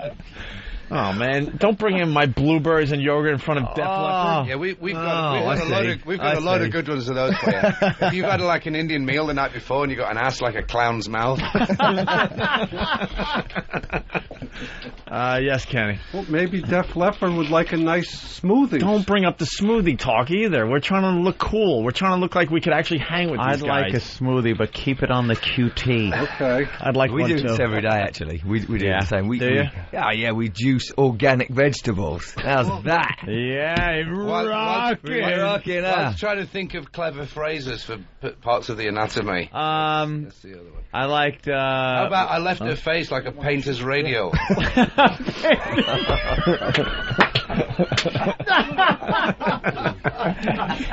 Goddamn, who hasn't seen that painter's radio? Oh, is that great? That's great. I don't want to kill the fun, but you guys want a smoothie? Strawberry banana? I'm good at the moment, thanks. Coffee would be... You didn't want to. No, actually, I'm all right. I'm fine. You want a coffee? A Starbucks? I want Starbucks a coffee. Yeah. Right. Yeah, I swear in New York, I want a coffee. Coffees, please. And waters. We have no waters for the boys. Coffees and waters. We like the big, when you see the big, like, 1970s Earth Mama muff kind of hairy snatch. Always said it looked like Fidel Castro eating a London broil. You guys need to get a real job. Never. Fucking painter's radio is going to make me happy all day. You guys did mention soccer. Yeah. We don't get it. I know. Yeah, the U.S. is just like... Americans. We know why. Why? Because you can't advertise. Yeah. What do you mean? It's 45 minutes unbroken play. You can't go and we'll be right back after these messages because you miss a goal. Yeah, it's all about money. There's no commercials? I think you hit the No, nail on you the have head. 2 45-minute halves. Right. And that's what you do. And actually, when the World Cup was hosted in America, they wanted them to use quarters, and the rest of the world wanted. Oh yeah, like the rest of the world's going to make concessions. So they didn't. So there you go. So you answered that question. Oh wow, good point. Wow. Money. Go figure. They've been trying to shove soccer down our throats in America for so long. It's just weird because see the strangest thing. It's a round ball. You guys play with this thing that's like shaped like mouth. Like a big fat cock. Tapered. And you wear helmets and padding and stuff. Yeah. You know? Yeah, we don't get that either. But because we play the same game in England called rugby. But without the hats and the helmets. And if you think that's bad, you should see Australian rules. Yeah, I hear These that. guys tear each other's limbs off. Out of control. They used to show us Australian rules football on TV. I haven't seen it in a while. It's amazing. These guys are nuts. Yeah. I thought rugby was crazy, but the Australian rules football, forget it. You know, then again, for the most part, here in America, during one of our football games, we usually don't burn the stadium down. Usually, I know. Pretty civil. There are some hooligans. Turkey and South America. Yeah. That's where they actually shoot the referee. Oh yeah, they'll kill people for making a bad In Colombia call. too, they killed because the guy scored on his own team, so the guy yelled "own goal," because they're a rational culture, and he shot his. They shot the goal. Escobar, his name was. He got shot outside a restaurant when he got back to the back to his country. Oh, Escobar? Yeah, it's because there was so much money that the Colombian mafia had so much money bet on it on the team. Wow. They were going to triple their income for the year if they won one more game, and the guy scored an own goal. So they took him out. Is everyone's name Escobar? Anyone who's gotten shot over there. It's called Escobar. There's drugs over there, Smith. I think. It means Is that Smith down there? Yeah. Jones. Pablo Smith. All right, let's go to the phones. I'm trying to find this. Whatever. What do you need, sweetie? They're getting it for me. Basically, Def Leppard is one of 5 bands to sell 10 million CDs twice. Yeah. Wow. Yeah. Jesus. Pyromania and Hysteria. And I know what you're about to say. We're in great company. That's what I was going to say. Led Zeppelin, the Beatles, Pink Floyd, Van Halen, and us. That's it, I think. Isn't that amazing? No.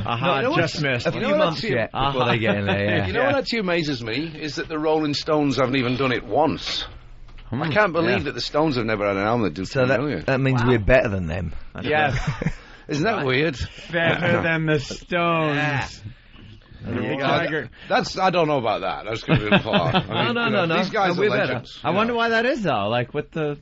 Because we're taller than them. All right. It's a good The enough Stones reason are as actually any. they're all small. The Little- Stones are little like guys. 5'3", 5'4". No, they're not. No, they're not. I think They're pretty short. Charlie Watts looks like he might be tall, but... Nah, Jagger's No? about 5'7". They're about 5'7", 5'8". They're all pretty small. Yeah. They're about the size of Phil, which is pretty small. 5'5". No, Mick Jagger's bigger than me. He's like 5'10".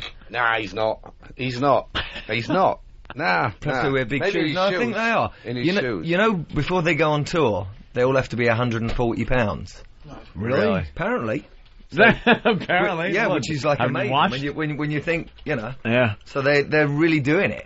They're actually really doing it. They don't mean they don't know how to man. climb coconut trees, though. No. Poor things. No. They know how to climb it. They just don't know how to get back down. Wow, Poor that was a things. stupid move.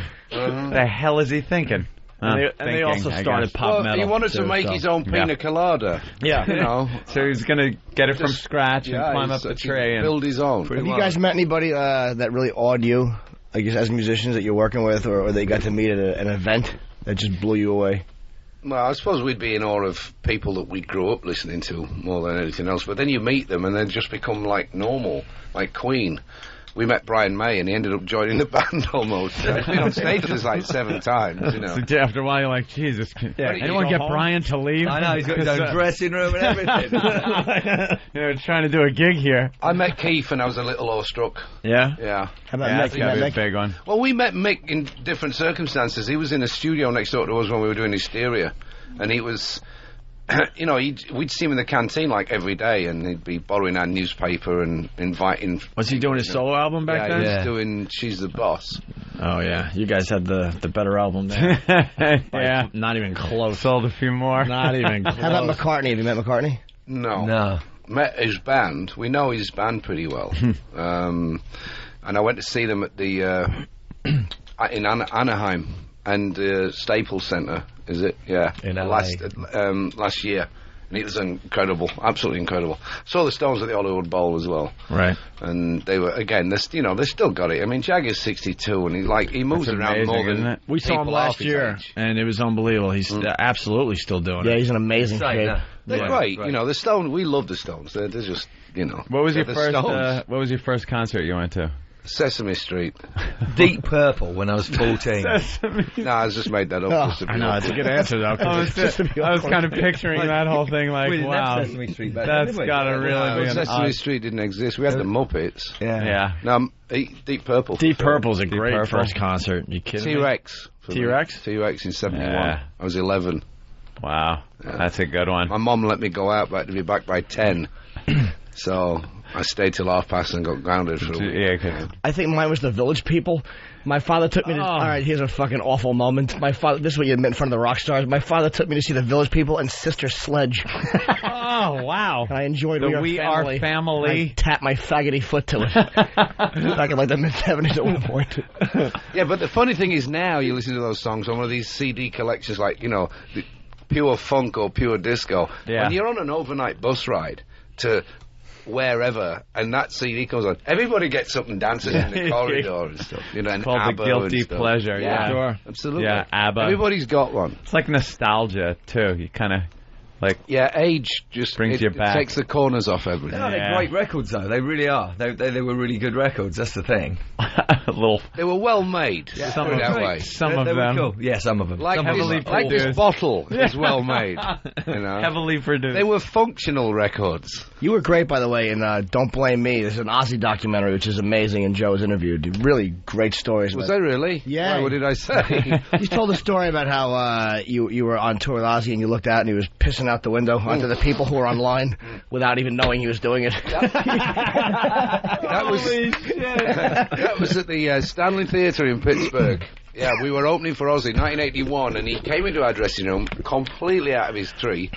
And it was about 7:15, and he was like, "All right, boys, do you want anything? You need anything? You all right? You enjoying the tour?" And all this, he's stumbling on it. He just zipped the trousers down, got his old man out, opened the window, pissed over the fire escape, and there's all the kids queuing to get in. Funny stuff. All right, hey, let's go to the phones. People want to talk to you guys from all over the country. George in Colorado, what's up? Hey, guys. Hey. Hey, when you guys play here in Colorado, and the video for Pour Some Sugar on Me is evidence of that, from that, I was a security guard down below the stage during that, and I can definitely say that a lot of the rumors of the debauchery are true. I'm curious, does it still go on? Did you get a blowjob? Is that what you're trying to tell us? That was you, huh? I am sworn to secrecy for what all I saw down below. See, these rumours are all great and well and good and everything, and we'd love to kind of confirm every one of them, but how would we perform the songs if we weren't up there on the stage? Right. This is the thing, you know. Yeah, you don't want to be known as... logic. There was a moment in the set where me and Rick used to do an audience participation bit where the other three guys would go underneath to towel off and have a beer. That's the only possibility of anything like that happening, and it used to last maybe 7 minutes. So it would have to be a real quickie. Yeah, you don't want to be known as the quick guy. These guys have got stamina, you know. Yeah. Their hips. It could have been the road crew. Yeah. See, that's it. If they had beards, it would have been the crew. The crew always had looking beards. to grab It some. was the crew. Let's go to John in Virginia. John, what's up? John. Yes, that's you. Boys, hey. Joe, I got to ask you, man, I saw the film, okay? Now, back in the day when you guys first got signed and you were working with that producer and he encouraged you to go higher with your voice, and you did it, and it was so, like, enthralling, and it almost changed the entire sound of the band over. Now, you guys were tight before that, but when you were able to do that and go there with your voice, what was that like for you as a singer when you realized, hey, man, this is it? It was only a TV show. It wasn't real. They're not real. Well, it was, you know, it was trying to get a point across that the guy was pushing me harder than I would have pushed myself. But, you know, Mutt, that was what Mutt did. Mutt taught us that there was more to it than what you think you've got. You know, he pushed us harder and harder, which basically also made us go higher and higher. He did the same thing with Brian Johnson. We were just talking about this yesterday. Somebody asked Jonna, you know, how do you hit those high notes? He says, I don't know. He says, but once I hit them once, I have to hit them for the rest of my life. Yeah. It's because he wanted to, shove Jonna up into the higher keys, which he never would have done with Bon Scott. But with me, he just wanted to make it more... It's an easier register to mix lower, so you can have the guitars up higher, is basically what it is. But I'm the one that has to put the rubber bands around the old wedding tackle. He's got a pink, big rubber band. Yeah. I was going to ask the guy if I could have it, because I saw a good use for that. Let's go to Tom in Sacramento. Tom, what's up? Hey, man, what's going on? Joe, I got to ask you, man, and you probably have been asked this before, but what the fuck does Globin mean to start one of your songs? Wow. Oh, yeah, shit. It doesn't mean anything. It was Mutt. We were, when we pieced that song together, it was so random, and because we hadn't written the vocals, we didn't know where the guitars were going to come in, because there was no clues. But Mutt had this structure in his mind, so he would do counts into each section, and after a while he got fed up as just going 1, 2, 3, 4 and started making up all these stupid phrases. And when we put the song together, we lifted that one out the middle of the song and just glued it that's to the pretty front. cool. But funny story, some guy in Germany interviewed us once, and he said he translated it, and it meant in German, running through the forest silently. Which it doesn't, but it's great to think that somebody actually thinks somewhere in the world that it actually does, Right on. No, it's just meaningless dribble. Let's go to Max in Dallas. Max, what's up? Hey, what's going on, guys? Hey. I had a funny situation happen to me the other day. I got one of their T-shirts. I still have it from the Castle Donington Monsters of Rock back in, I think it was like 86. 86. Yeah, 86, that's right. And my son was wanting to cut the grass, and he said, can I borrow a T-shirt? So I said, yeah, go ahead. He goes in and puts the goddamn T-shirt on. And I come out and I said, what the hell are you doing? I made him take it off. And he goes, who the hell are these guys anyhow? You like all that old man shit. So I put on the High and Dry album, now he can't get enough of you guys. Well, thank you for bringing in the new generation. You know. You gave him a good hiding, though, for taking your shirt. Yeah, you guys... I'm a Manchester United fan, too, by the way. Oh, well, that's enough of that, then. You guys got a lot of young people coming to see you still? Yeah, actually, more so. You know, it's kind of... That is really cool. It is really cool. We saw Kiss recently, and you're not seeing the old... Not a lot of young people. Not a lot of young people, man. The girls still trying to squeeze into that spandex that they should have thrown away 10 years ago. I saw the Stones. That as well. Yeah. I mean, you know, you get them all. That's it. You hang around long enough, you get more of everything. Mm-hmm. But I first started noticing... I saw the Stones in '89 on this Steel Wheels tour, and I was stood next to a 7-year-old kid who sang every word, and I was like, wow. That's pretty cool. I thought, well, this is cool. If this can happen to them, it can happen to us later on, you know. And I think that back to that now, Jagger was younger then than I am now. Oh, and that scares me to death. Yeah. He was like 44 and I'm 46, you know. Wow. There are some bands that just have that longevity, you know. You're able to keep going, and others like... There's more to it than music, that's why. Yeah. It's the least thing that we do in this band is perform. There was one... I sing now and again. Horrible moment at, I believe it was Warrant. Was that the concert with the drummer? I know. Was it Warren or Winger? I think it was Warrant. Yeah. And they're playing a show, and it's a very small venue, and not many people are there. And they're, you know, going through the motions, and the drummer at one point gets up and throws his sticks out, and you actually heard ding clink clink as they hit the open floor. He overthrew the crowd, and it's like, wow, you know, that's just gotta hurt. That is man. harsh. That has gotta hurt. We've all done it. Luckily, we did it at the start of our career. Yeah, not at the end of it. at the beginning. Any band has been through that. We did a gig once in a place called New Brighton, which is near Liverpool in England, and there was 11 people in, and one of them was a kid doing his homework. He never looked up once from his book. It's like, that's got to drive you nuts. You know, when you're 16, 17, you just think that they're just being rude, so you just pick on them. And you guys have any Spinal Tap moments? Every day. Yeah. Actually, at least... Like, give us a real good one. Well, I had a good one the other night. I walked into a wall as I was walking on stage. Actually, I've got to go to the doctors after. I've got to get MRI after this. Yeah. We were just going on stage at Jones Beach, and the lights go out, and I go, and it's like, ah! So I limp up these steps because I have to look cool at the beginning of the show and everything because I started the guitar riff off. And this knee, I got off stage and I couldn't walk. So every night something like that happens. I mean, God damn, that's rough. Every day. There's always something goes wrong. A mic breaks down, or we don't have the pods to get trapped in. Yeah, the pods. But we did once. We had similar. We've had all sorts we had of stuff. them triangles that come out, and we were like on stage, and we'd heard about this thing, and we're like, fuck. This triangle come out the ceiling, and it was the Stonehenge thing. It was exactly that. And then we had to jump off them, and they were all wobbly, and it's like, oh man.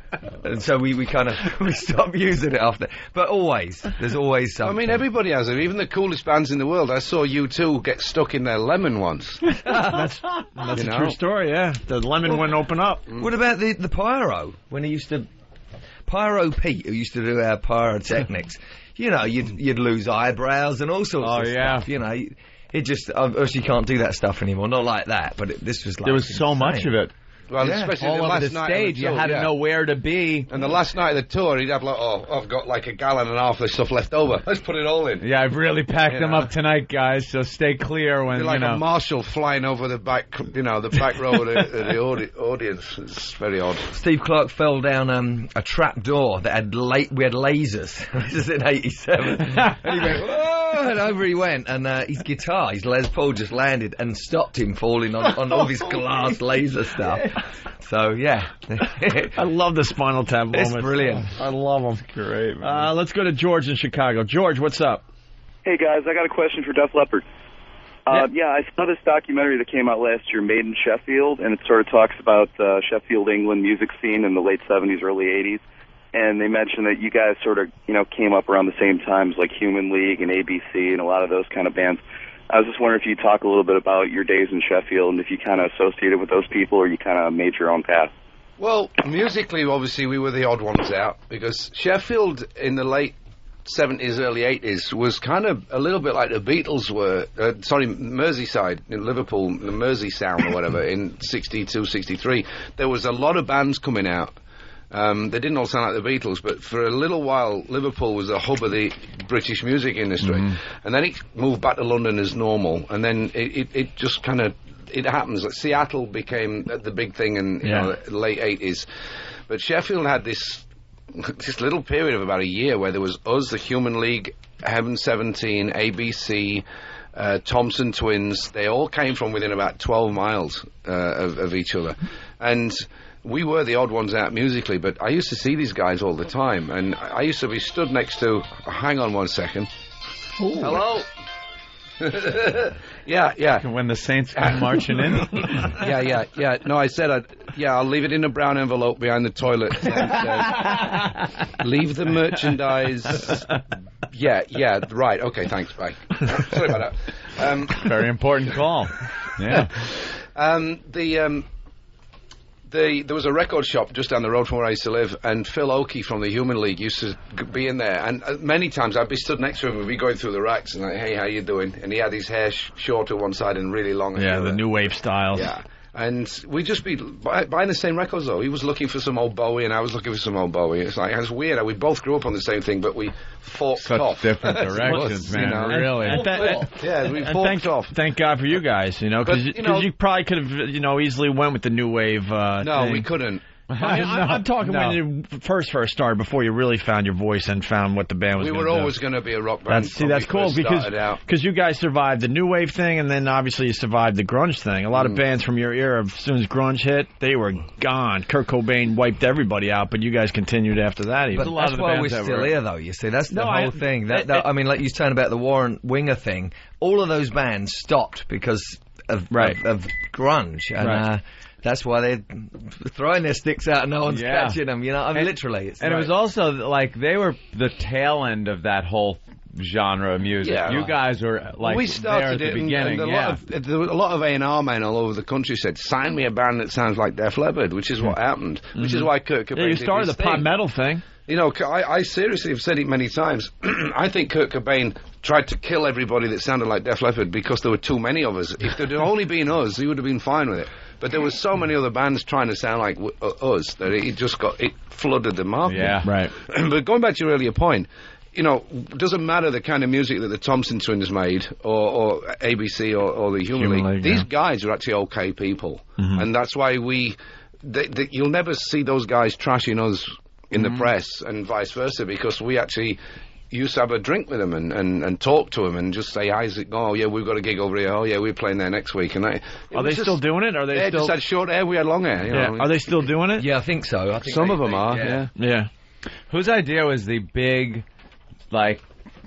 big sounding chant vocal that just everyone started doing? Mutt Lange, our producer, had a lot to do with that. But, we were always big fans of Queen. And they done that. And what Mutt did when he got hold of Def Leppard was like, well, let's do that, but make it more. Yeah. And that was his whole thing. Because that's such a signature sound. It really is. It is, but there's little hints. I mean, the music that on the new album, the songs that we've covered on the new album, a lot of those songs influenced the way that we ended up writing songs. And you listen to bands like Slade, who never really took off in the States. But Slade, with songs like... You'll be familiar with Slade through Quiet Riot. With Come On Feel the Noise and Mama We're All Crazy Now were Slade songs. They had these big, like what we used to call soccer terrace chant choruses. Right, okay. And as much as they didn't do them in comparison, they don't sound as good. But back then, they were anthemic and they were large and they made a lot of sense in 1973 to a 12-year-old kid. It's like they were just big, Yeah. And a lot of bands that did choruses like that influenced the way that we did things.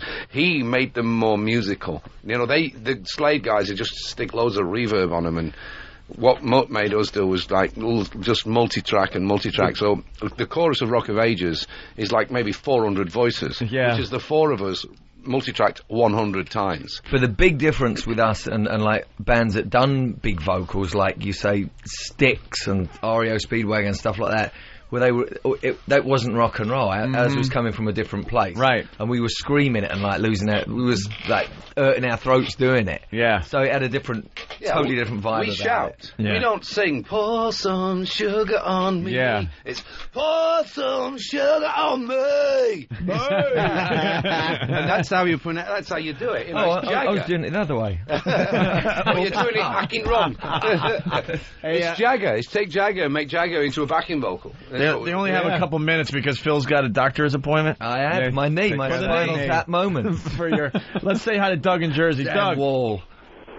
Hello. Hey. Hey, Doug. Hey. Hey, man. I just wanted to call up and thank you guys because back in '96 when I got married, we were lucky enough to be able to get an invitation to you through a soccer game that you played with some radio guys from Philly, and you guys were nice enough to write a little paragraph and tell us you were going to be on tour in England and all sign it. And I always thought that was really cool. That is cool. You know? Well, we do what we can. Occasionally you get into a situation where somebody gives you just enough fan mail where you can actually respond to it. You know, you get to your dressing room and there'll be 3 envelopes on the coffee table and you open them up. There's some kids, hi, I'm 8 and my mum turned me on to your music. Can you sign my CD sleeve? And there's a stamped address envelope inside it. Yeah. You can't help but just say, How are you what? not How cool gonna is do this? that? You sign it and you post That's it easy. back, you know. You read emails, like message boards, things like that? No. No, you can't. You don't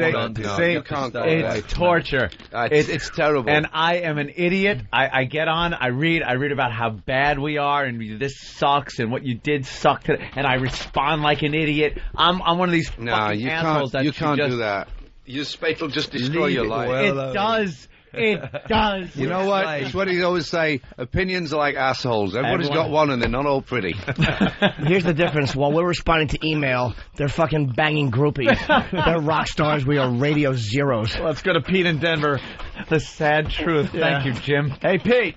Hey guys, how's it going? What's up? Thrill, my favorite band on my favorite radio show. This is really cool. Hey, I was at the show in '81 where you guys opened for Ozzy. Sorry, Jimmy. That's great, man. And it was an absolutely amazing show in Florida. I saw it, and it changed rock and roll for me forever because I didn't go to see you guys. I went to see Ozzy, but saw you guys as the opening band, and that was it. Bought High and Dry the next day. I have all your CDs. I've seen you at Red Rocks a couple times here in Colorado and other places, and you're just an amazing live band. But High and Dry is such an amazing album. When you guys played it with Phil in Florida a couple of years ago at a show called Livestock, you came out and you did the whole first side 20 years later. I shit my pants right there. It was a great moment. Hey, that's cool. That's nice to hear. Thank you.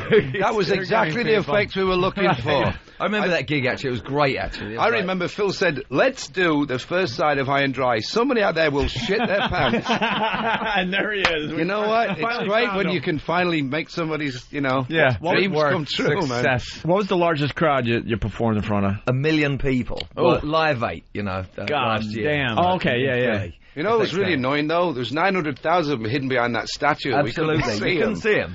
Damn. You can only see 100,000. Was there really 1 million people out there last year? God damn. The biggest crowd we've played to that were our own crowd was, we did 55,000 in San Diego once. Wow. We did 55,000 in Germany.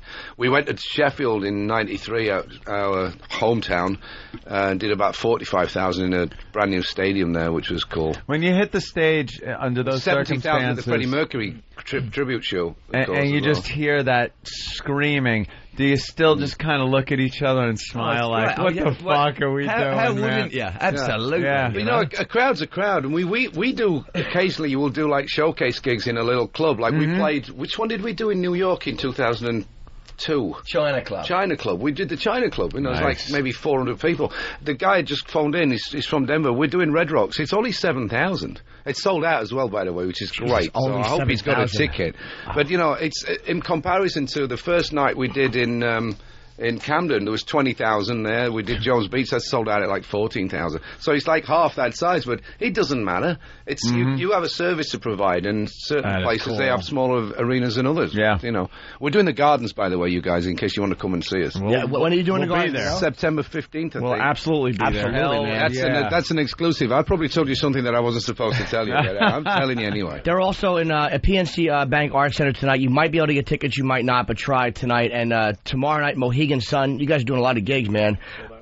Mohegan Sun sold out. All right, go fuck yourself. Scranton, Pennsylvania. The Toyota Pavilion, is that sold out too?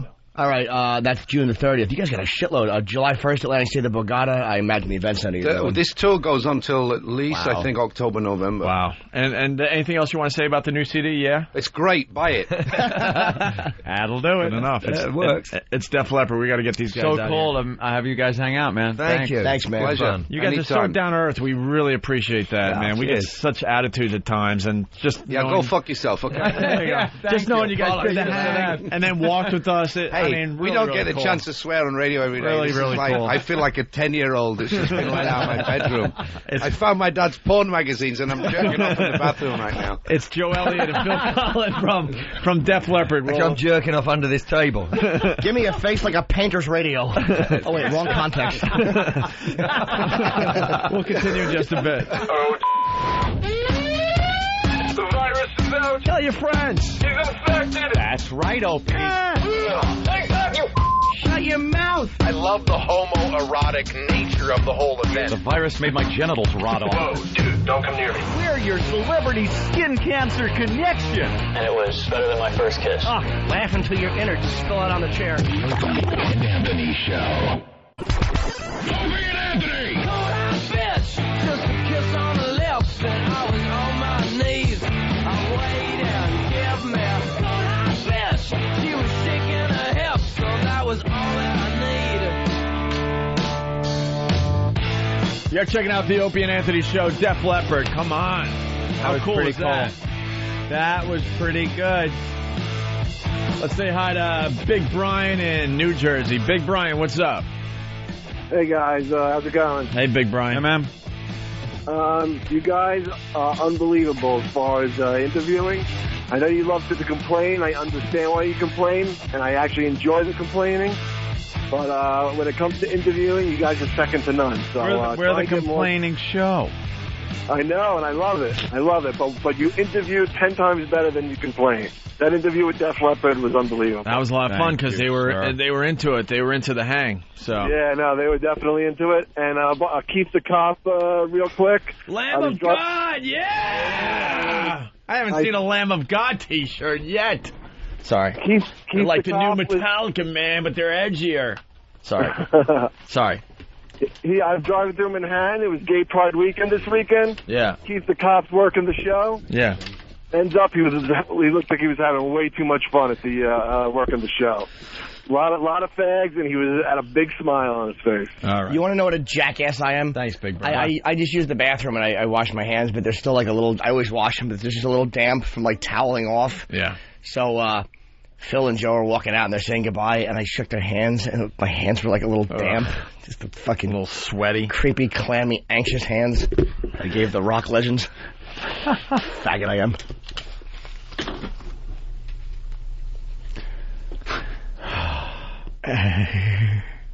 I'm just trying to deal with a pal talk issue. What's the matter, Cupcake? Well, we got a pal talk problem. Well, now I can't. I'm in the room. Right. I'm in the room under a different name. Right. See, apparently, when we left the first half of the Opie and Anthony could have show. been so excited about Def Leppard and the walkover, and I was talking to them afterwards, and I usually shut down all the browsers. I forgot to shut down Pal Talk. We left. And then apparently JV and Elvis came in. They do the show after us here in New York. And the mics were left on, and I believe the listeners may have heard some discussion going on between them. They may have been yelling at each other during the commercial break. I could have been some kind of yelling. I'm not sure. I'm just getting reports. And people are flooding into the room now. Yeah. But they're going to think we did it on purpose. Absolutely not. Absolutely not. I swear we did not. Because now you can't get in with the admin and fix it. No, because I can't. Is it logged off? I don't see me on here anymore. I don't see. You're not up there anymore. Opant on there, so shouldn't I be able to log back in? Why don't you turn the volume? You can't turn the volume. Can someone go in there and turn the volume up and you can hear? It's off. Yeah. Yeah, we gotta be. Cameras off? I'm not an admin under this name though, so I can't. Was there a camera on Def Leppard? Yeah. Yeah. Otherwise, okay. Let's say hi to Les in Alabama. Les. Yeah, Hey, Opie and Anthony. Hey. I was listening to the business report, and Mel Carmison was interviewed and said he was thinking about buying XM satellite radio. Mel Karmazin, Mel Karmazin was babbling to the press, I guess yesterday or 2 days ago, because he needed to help his stock, and he admitted that he would love to buy XM. Yeah, but he said there's a money issue. Well, there's a money issue with buying anything. They don't have the money to buy XM. There's government regulations which don't allow for one satellite company. It can't be a monopoly. Anthony and I have an announcement to make ourselves. We would like to buy Jupiter. Right? How much? How much? We want to buy XM. We also want to buy XM. There you go. There's a money issue. We want Microsoft. Call the business papers or whatever. We want to buy XM as well. Give us a headline. We want to change the name from Microsoft to Ball Sniffer after we buy it. What do you think of that? All right. Yelling at each other. Hey, what is this British Telecom customer gets crazy phone call thing? Hey, guys, we got to do the dump report, too. Don't forget. Oh, right. Oh, yeah, we'll do that in a sec. Well, we can do that now. I just like... Or what? What? Dan, what's the problem? What? Oh, you wanted to know what that call was about? What? Dan? British Telecom? What Dan? call? The one that you have in your hand. All right, we're back. There we go. Weren't we on before? No, I mean Pal Talk. No, but wasn't it on before? No. So what about when Joe and Phil were here? That could have been a problem. I don't think they were on Pal Talk during that. Oh, wow, you missed thing. You missed fucking... But, hey, they might... I had him on. Oh, you had him on? Yeah. Well, Fan, thank you for saving the day. Better than everyone? Pretty much. All right, what is this about? Some phone company calls this guy in England. Do they? They do. And he basically lost his mind. Like, he just had enough of the calls, and he just totally freaks out on this caller. By the way, who's the dork outside? I have no idea. Is he the author? Yeah, probably. I'm sure he's great. This guy's a problem, I hear. I like him. Don't even turn around, Jimmy. I wouldn't turn around if I was you. Why?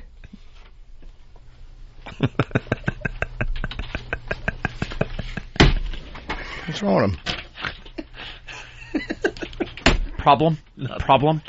So it's just some fun audio to play for a minute? Yeah. All right. What the hell do you want? Mrs. Carter. What the hell do you want? We're calling today to ensure you're getting the best value and service. BT have got an offer to you. Fucking phone call up your pissing ass and get me off this. This is an ex-directly phone and now includes fucking British Telecom. Okay. We pay the fucking bills, now get the fuck off my phone line. Do you understand? I understand, sir. Good. Right. Well, make sure it's fucking written down and don't ring me again. Okay. Otherwise, I'll come and swing your scrawny fucking neck and I'm in physically. No problem. Do you comprehend? Yeah, all it takes is a couple of seconds. I'll cause you to go and fuck off. No problem. Do you comprehend? Yeah, no problems. Thank you. Good. Don't ever ring again. Right. Thank you for your time then, sir. Thank you for using BT. Got him. Jesus Christ, Diane. Could you do me a favour and listen to that last call for me, please? To do what? What did he say? To listen to that last call, please. Last call, please. You think it's real? Yeah, I think so. yeah, really because of the pissed. response after. That guy sounded really pissed. He was hot under the collar, if you don't mind me saying. Yeah. No. Really? No, he was What happened? making a joke. Oh. What happened? I don't Dan's know. handing something. Oh. Oh, let me get it for the boss. Here you go. What does it I'm going to read say? it first. Derek, was Is that the audio? Oh, I got it. Derek is Okay. pretty- Was that the audio? Would have been good. When I see audio, and then I see Derek, I figured he had the audio that we in All right, question. cool. Yeah. Oh, Derek's a hoot. Hey, books. What the hell is this? Tucker Max. Oh. He actually was on the New York Times bestseller list. Ooh. Really? Heard of that Yes. list. All right, let's get him in here then. Get him in here right now, somebody, before I start kicking ass. Excuse me. Drunk scale. Suck his cock. Blackout. Hook up with cock. ugly or fat girls. Make loud, boisterous. What's up, man? Come on, take a seat, my friend. Highly entertaining. Don't mind us. Highly entertaining and thoroughly reprehensible. The New York Times. That's what they said. Look at you, Tucker Max. I hope they serve beer in hell is the name of the book. Cool. What is it about? What's the? It's about everything I do in my life. It's just about me. I'm not good at doing anything else except writing about myself. All right, good. Wait, so hold on. I can curse and stuff. We're on. Oh yeah. You fucking All right. can. Don't even worry about it. Yeah. Say curse for us. All right, fuck. You can't. The only thing you can't do is put profanity. Like you can't. The only regulation we have is you can't mix and match like a verb with profanity. Like, right. You can say like a cunt fart is fine, but cunt sniffing is unacceptable. Okay. You got it? You got it. All right. All right. So what's the book about? It's your life, it's basically? a bunch of short stories about, like, stuff that happened to me. I mean, I'm just an average, 20-something idiot that goes out and gets drunk and does stupid shit, except I just write about it. That's pretty much it. Like, I mean, like, one time I hooked up with this girl, and we went back to her place, and she was after we were done, she was in the bathroom, like, peeing so she wouldn't get a UTI, and I had to throw up. I was so drunk, and I couldn't, I couldn't go in her bathroom, so I just threw up under her bed. And then so she came back, she came back out and we started hooking up again. And then next thing I know, I'm hearing this jingling noise and I'm like, what the fuck is that? And so I stop. I think it's, like the bed moving or, from sex. And then I stop and she's like, the noise is still going. And she's like, oh, that's just my dog. He always licks himself when, when I'm having sex. And then all of a sudden I'm like, oh my God, he's not licking himself. He's eating the vomit. So there I am like, having sex or fucking, I guess, on XM. I'm fucking this girl, and the dog is like, I almost couldn't stay hard. I had to focus. Normally you gotta, focus to hold it in. I had to focus just to stay hard. I had a chick. This is true too. Not long ago, she was blowing me, and I fucking like when I come. You know how it is when you like if a girl's blowing you, fucking push your hips. And I'm a shooter. Like right. I fucking blast. And I fucking crammed it, and I hear, and I've never actually had it happen. All over my fucking balls and on my bed. Up? Yeah. Dude, did she? It's in the book, dude. And she's like, I'm sorry. He's like, yeah, it's in the book, dude. She's like, I'm sorry, I ate a muffin before I came. Oh my God. I had muffin all over me. No, the best. My favorite blowjob story. I got two favorites. One is this girl took me, like back to her place. She was like kind of chunky, but she kind of had that look like, she could suck the fuck out of you, Yeah. So we go back to her place and, I take off, pants and we're sitting on her sofa and she's blowing me. It was like unbelievable, like the type of blowjob that makes your ankles sweat, And so she gets up like afterwards, I guess to go wash out her mouth or whatever. And I stand up and, put my pants on and there's a huge skid mark on her white sofa from me. I didn't know what to do, because like it was the worst part was like this. She comes out of the bathroom and I'm like, oh my God, and so I couldn't flip the sofa like the cushion in front of her. So so I sweep her up all romantically and carry her in the bed. Well, I kind of had to lug her in the bedroom, and then after I hooked up with her 4 or 5 times or whatever until one of us she passed out. And then I went and flipped the cushion after she was asleep. A big fucking brown skid mark. That or the time one time this girl burped, like she swallowed and then burped. Wouldn't it have been funny if when you turn the skid mark cushion over there was another one on the other side from some other guy facing the other way. Yeah, that'd be great. All right, let's go to Brett in Boston. Brett, what's up? Hey, Opie, how's it going, bud? Hey. Hey, so this guy, Tucker Max, I guess he's got a website, right? I've read a bunch of his stories, but they're the ones that are just on the edge of believable. But if they're true, he's a stud. So Tucker, can you tell the story about your Tucker tries butt sex story? Oh, yeah, all right. That's the one everyone asked for. All right, this story, this is a true story. I was maybe 20, 21. I was spending a summer in Florida when I was in college. And I met this one girl. She was really hot, and I had never tried butt sex before, and I really wanted to. So I kept trying to convince this girl, and she wouldn't. She's like, no, I don't know. And so I finally convinced her. I'm like, look, it's like she wanted to be a runway model. That's why she was living in South Beach. I was in Florida at the time. And I'm like, it's what all the models do, blah, blah, blah. And so I finally convinced her by convincing her that, like, it was like the European way to have sex. This is, like, the level of intelligence of this girl. And so, anyway, but she's like, you have to take me to a nice dinner, and it's got to be, like, a production. So I take her out, and we go to some restaurant, Tantra, actually, and I spent like $400 on this girl on dinner, and you know, 2 like good bottles of wine and whatever. So she's totally ready, and we go back to my place. And what I hadn't told her, you got to remember, I was like 20 or 21 at the time, and like I'm kind of an asshole now, but I was possibly the worst person on earth at this point in my life. So what I hadn't told her was that my buddy and I decided that since this is going to be the first time I'd had butt sex, that I wanted to videotape it, right? But instead of just like setting up like a camera, this is like 9 years ago, so it was before like, you know, like really cheap cameras. We had like one of the like the sort of shoulder ones. Yeah. Right. They had like the VHS, sort of like that, except the crappy version. Right. And so my buddy hid in the closet with the camera and was going to film us. Like, so he was hanging out at my place, and then, you know, he saw us pull up, and then he was going to go run in the closet and hide. And so I was so shit-faced by the time that I got back. At this point, I'd pretty much forgotten that he was in there. So we go in, we start kissing, whatever. And then, you know, like, she's like, okay, I'm ready. And so I bought, like, you know, one of the big industrial, like, this size of, like, Astroglide. Like, it's, like, huge. Because I didn't know, well, what the fuck do I know about ass sex, you know? And so I'm figuring, well, you know, a little bit's good, so more is better. So I basically just, now here I am filming this girl, but at the same time I'm thinking, okay, you know, I don't want to hurt her anus. So I pretty much, like, uncap it and just stick it in her ass and just squeeze. And I emptied, like, half the bottle. Because I'm thinking, you know, you got to put enough in to make sure, because I don't know how much it takes. What do I know, right? And so this is like pretty much pre-internet porn, you know. And like I thought you could just spit on your dick, and you know, like no, that's only in porn movies, right? Prison. Yeah, that's the prison way, right?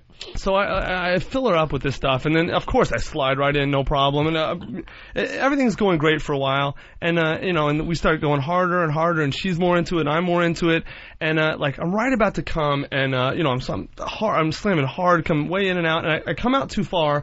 And I kind of like, you know, I come out and I like, you know, hit her butt or something. So I go down to put myself back in, and all of a sudden I feel this like warm splash on my hand here, and I'm like, what? The lights are kind of low, so I look down, and it's like kind of dark, and I'm like, wait a minute.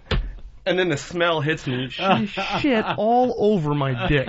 And it wasn't just like poop. It was like watery diarrhea fucking mix of like diarrhea and Astroglide. And so like the smell hits me, and it was like, oh my, and then of course I realized she shit on my dick, and then combine that with like the seafood and the 2 bottles of wine, and I just, I blew all over her ass. Like in her asshole, everywhere. And so I'm throwing up, and she's like kind of hammered, so she like turns around, she's like, Tucker, what are you doing? She sees me throwing up, she goes, oh my God! She starts throwing up everywhere. So I'm seeing her throwing up, and it's making me throw up. I'm throwing up more.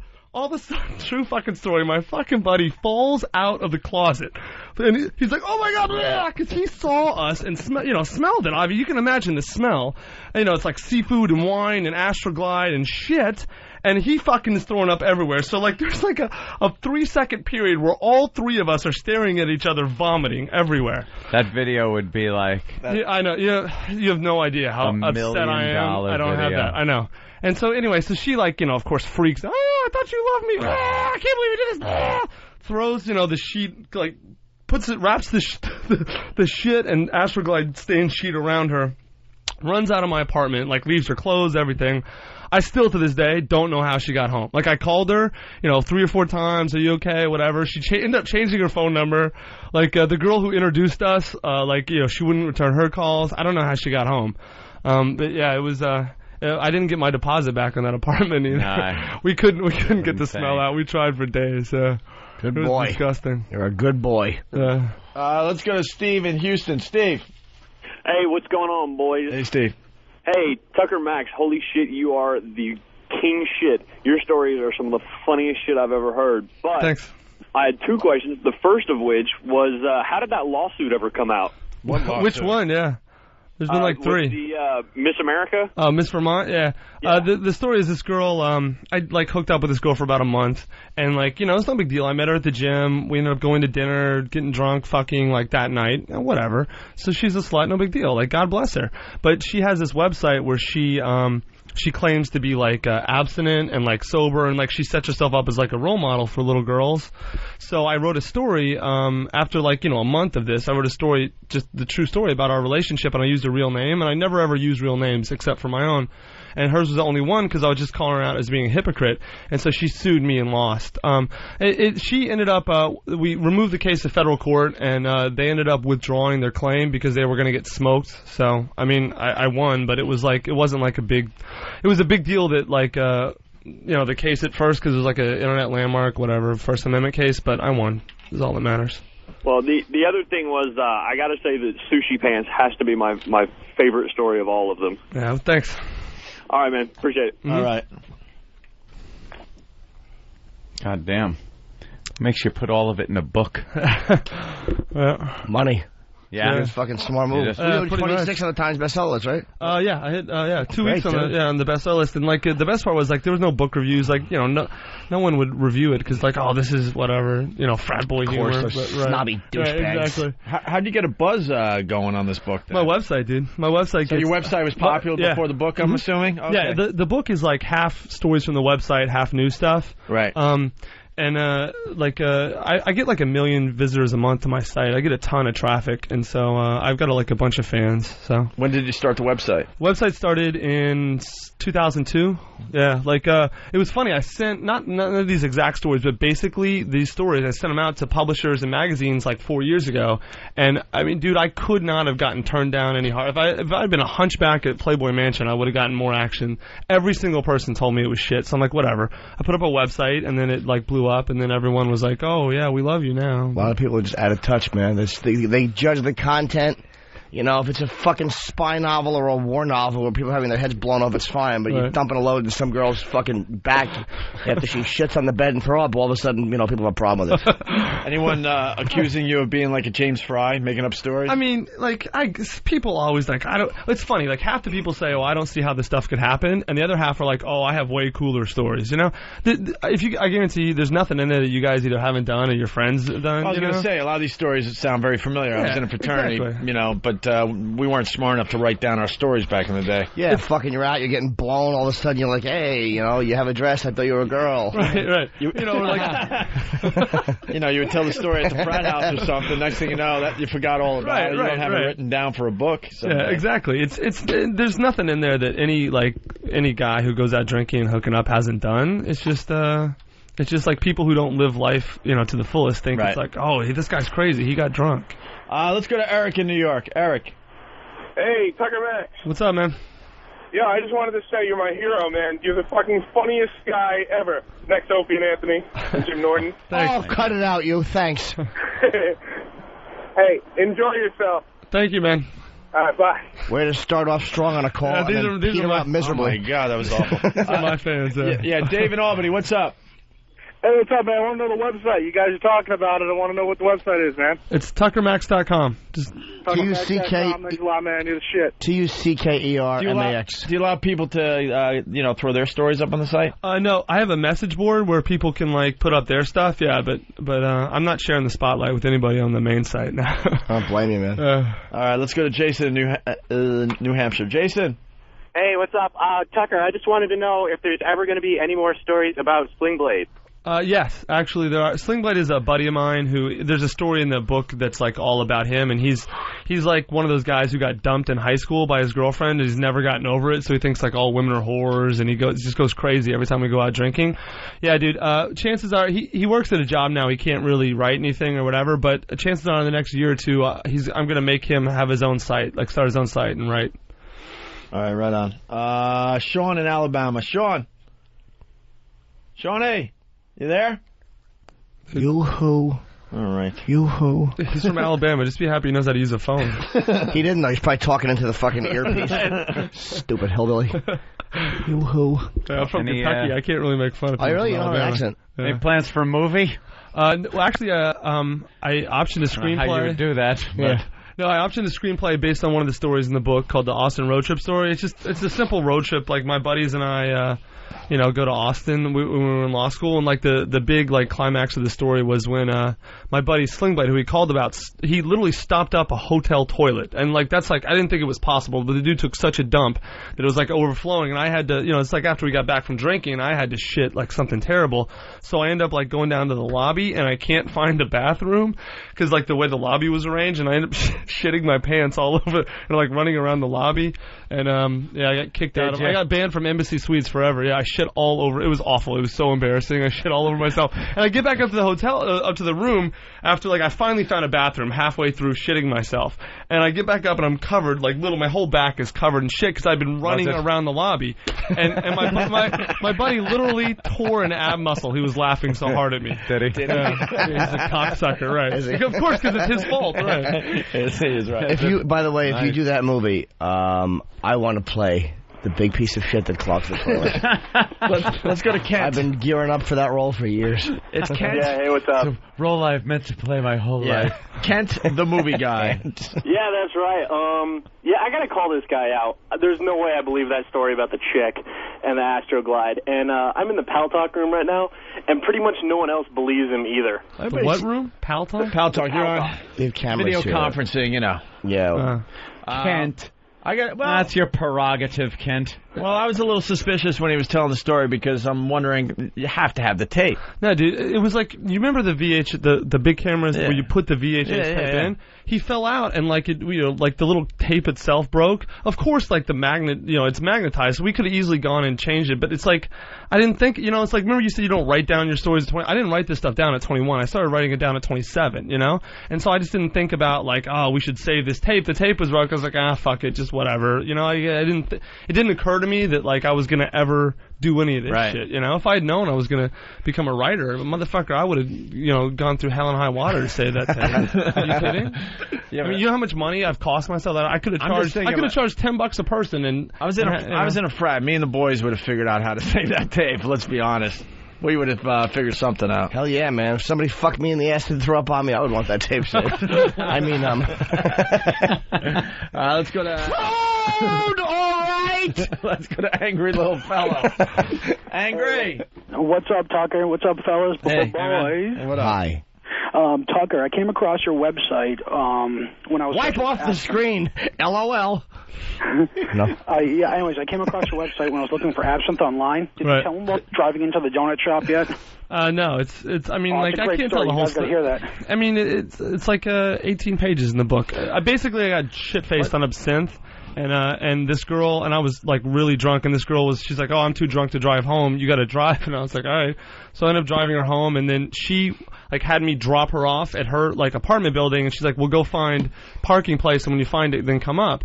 And I couldn't find a parking spot, and I was fucking pissed off at her. So I ended up like parking, I found a spot, and it was like kind of too small, but I was still trying to cram the car in there. And I ended up jumping the curb and like running the back of the car into a donut shop and like crashing the window down and shit. And so then I got all scared, so I just pulled the car off and like parked it somewhere and threw the keys like in the bushes, and then like went home. I didn't even go up to her spot. Yeah, so I mean, like, you got to read the story. When you condense 18 pages into like, it's funny, yeah, a sentence. Was there ever a police report? No, dude, I looked and looked and looked, and I never found one. I remember one time I was in Colorado back in like '96, and I was fucking horny, and Boulder, right? And I'm like, fuck, I'm not getting laid. I don't know anybody in Colorado, and I went to a Christmas party, and then I snuck back that night.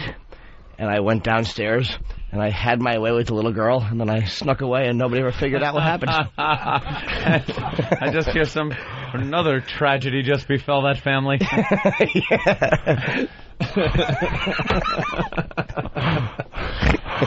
Well, let's go to Nathan. Horrible. Let's go to Nathan and Jericho. Hey, man. What do you say, Nate? Welcome aboard.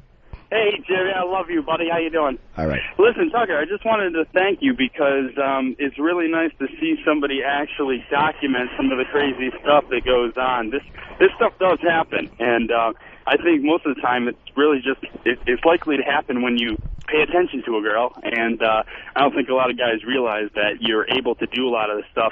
Once you actually listen to her, she'll pretty much let you do whatever you'd like. Yeah, I mean, whatever. That's what I always tell people. I'm like, plenty of people have stories that are just as funny or just as cool as mine. But no they just police don't write them report, down. Huh? I mean, like, if you think about it, it was just a crashed out window in a just a crashed out in a donut shop. I don't think anyone would call the cops on that. All right, let's go to Kyle in Michigan. Kyle. Yeah, hey boys. Hey, especially the Lucky Louie star Jim Norton. Hi, Kyle. Thanks for calling the program. Get to the point. Does Max have any good gay or funny stories? Yeah, we do a segment called Gay or Funny, and people call in with their stories, and then we decide if it's a gay moment or a funny moment.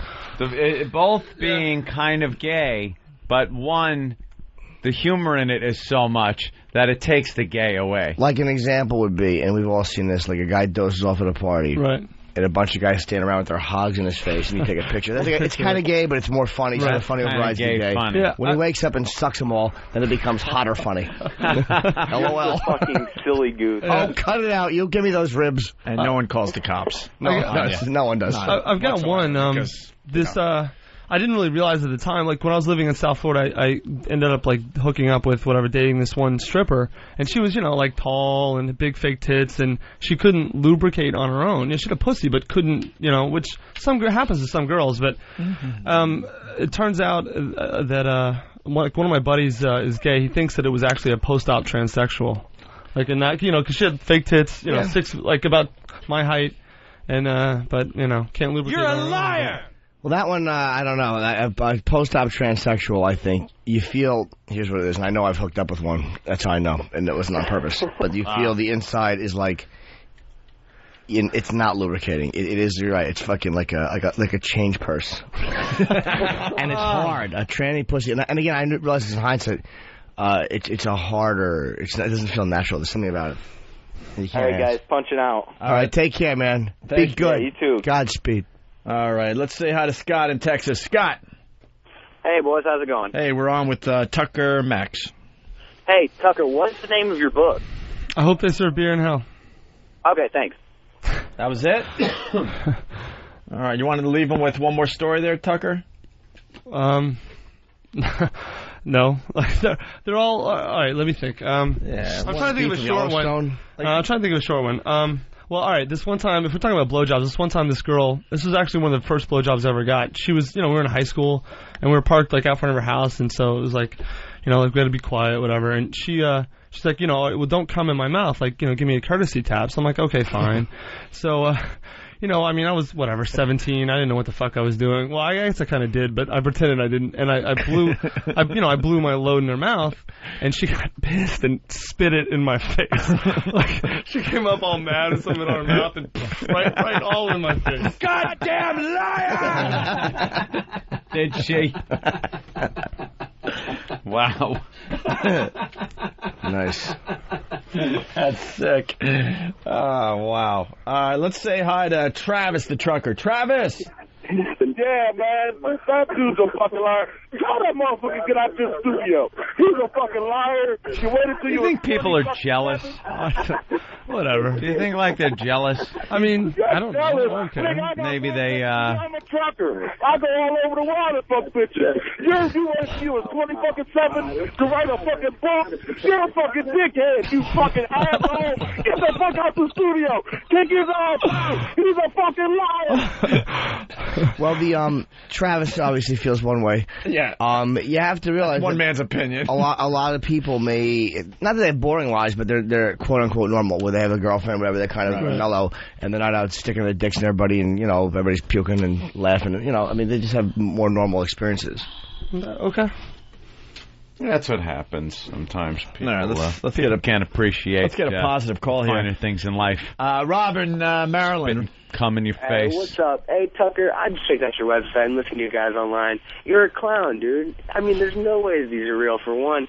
But also, it just sounds like you're just trying to make things up. Everyone has friends that go through and, one-up you and make things up when it's blatantly lying. And that's what it sounds like you're doing. Okay, you're right. You got me, dude. Are you calling him a faker? Oh, without a question. He got me. Yeah, you're right. You win. We got to find a good phone call here. Let's go to Mike in Indiana. Mike? Hey. Hey. This is Mike. Hey, I was wondering how the hell do you get all these girls to take it in the ass? Because I can't get my wife. To take Yeah, a little the ass tip for the guys out there. Just ask them. What do you mean? How do you get a girl to? Like, just if you hook up with enough girls, there's more than a few of them that like it in the ass or that are willing to try. Just ask them. I mean, if you're married to one and she doesn't want to, then I guess you're shit out of luck. Get it? Shit out of luck. Yeah, I guess that's just a car crash. I guess. All right, let's. All right, talk to you later. Thank you. Let's go to Kevin in North Dakota. Kevin. Hey, man. Hey. Hey, Tucker, I was just wondering, when did you lose your virginity? 16. Ramon! Tucker takes it up the ass from trannies! Ever take it up the ass from a tranny? No, never. Moves up his balls and gets his videotaping buddies to gargle them. He's stupid. Ramon! Tucker Max has a penis the size of an erect gorilla. What?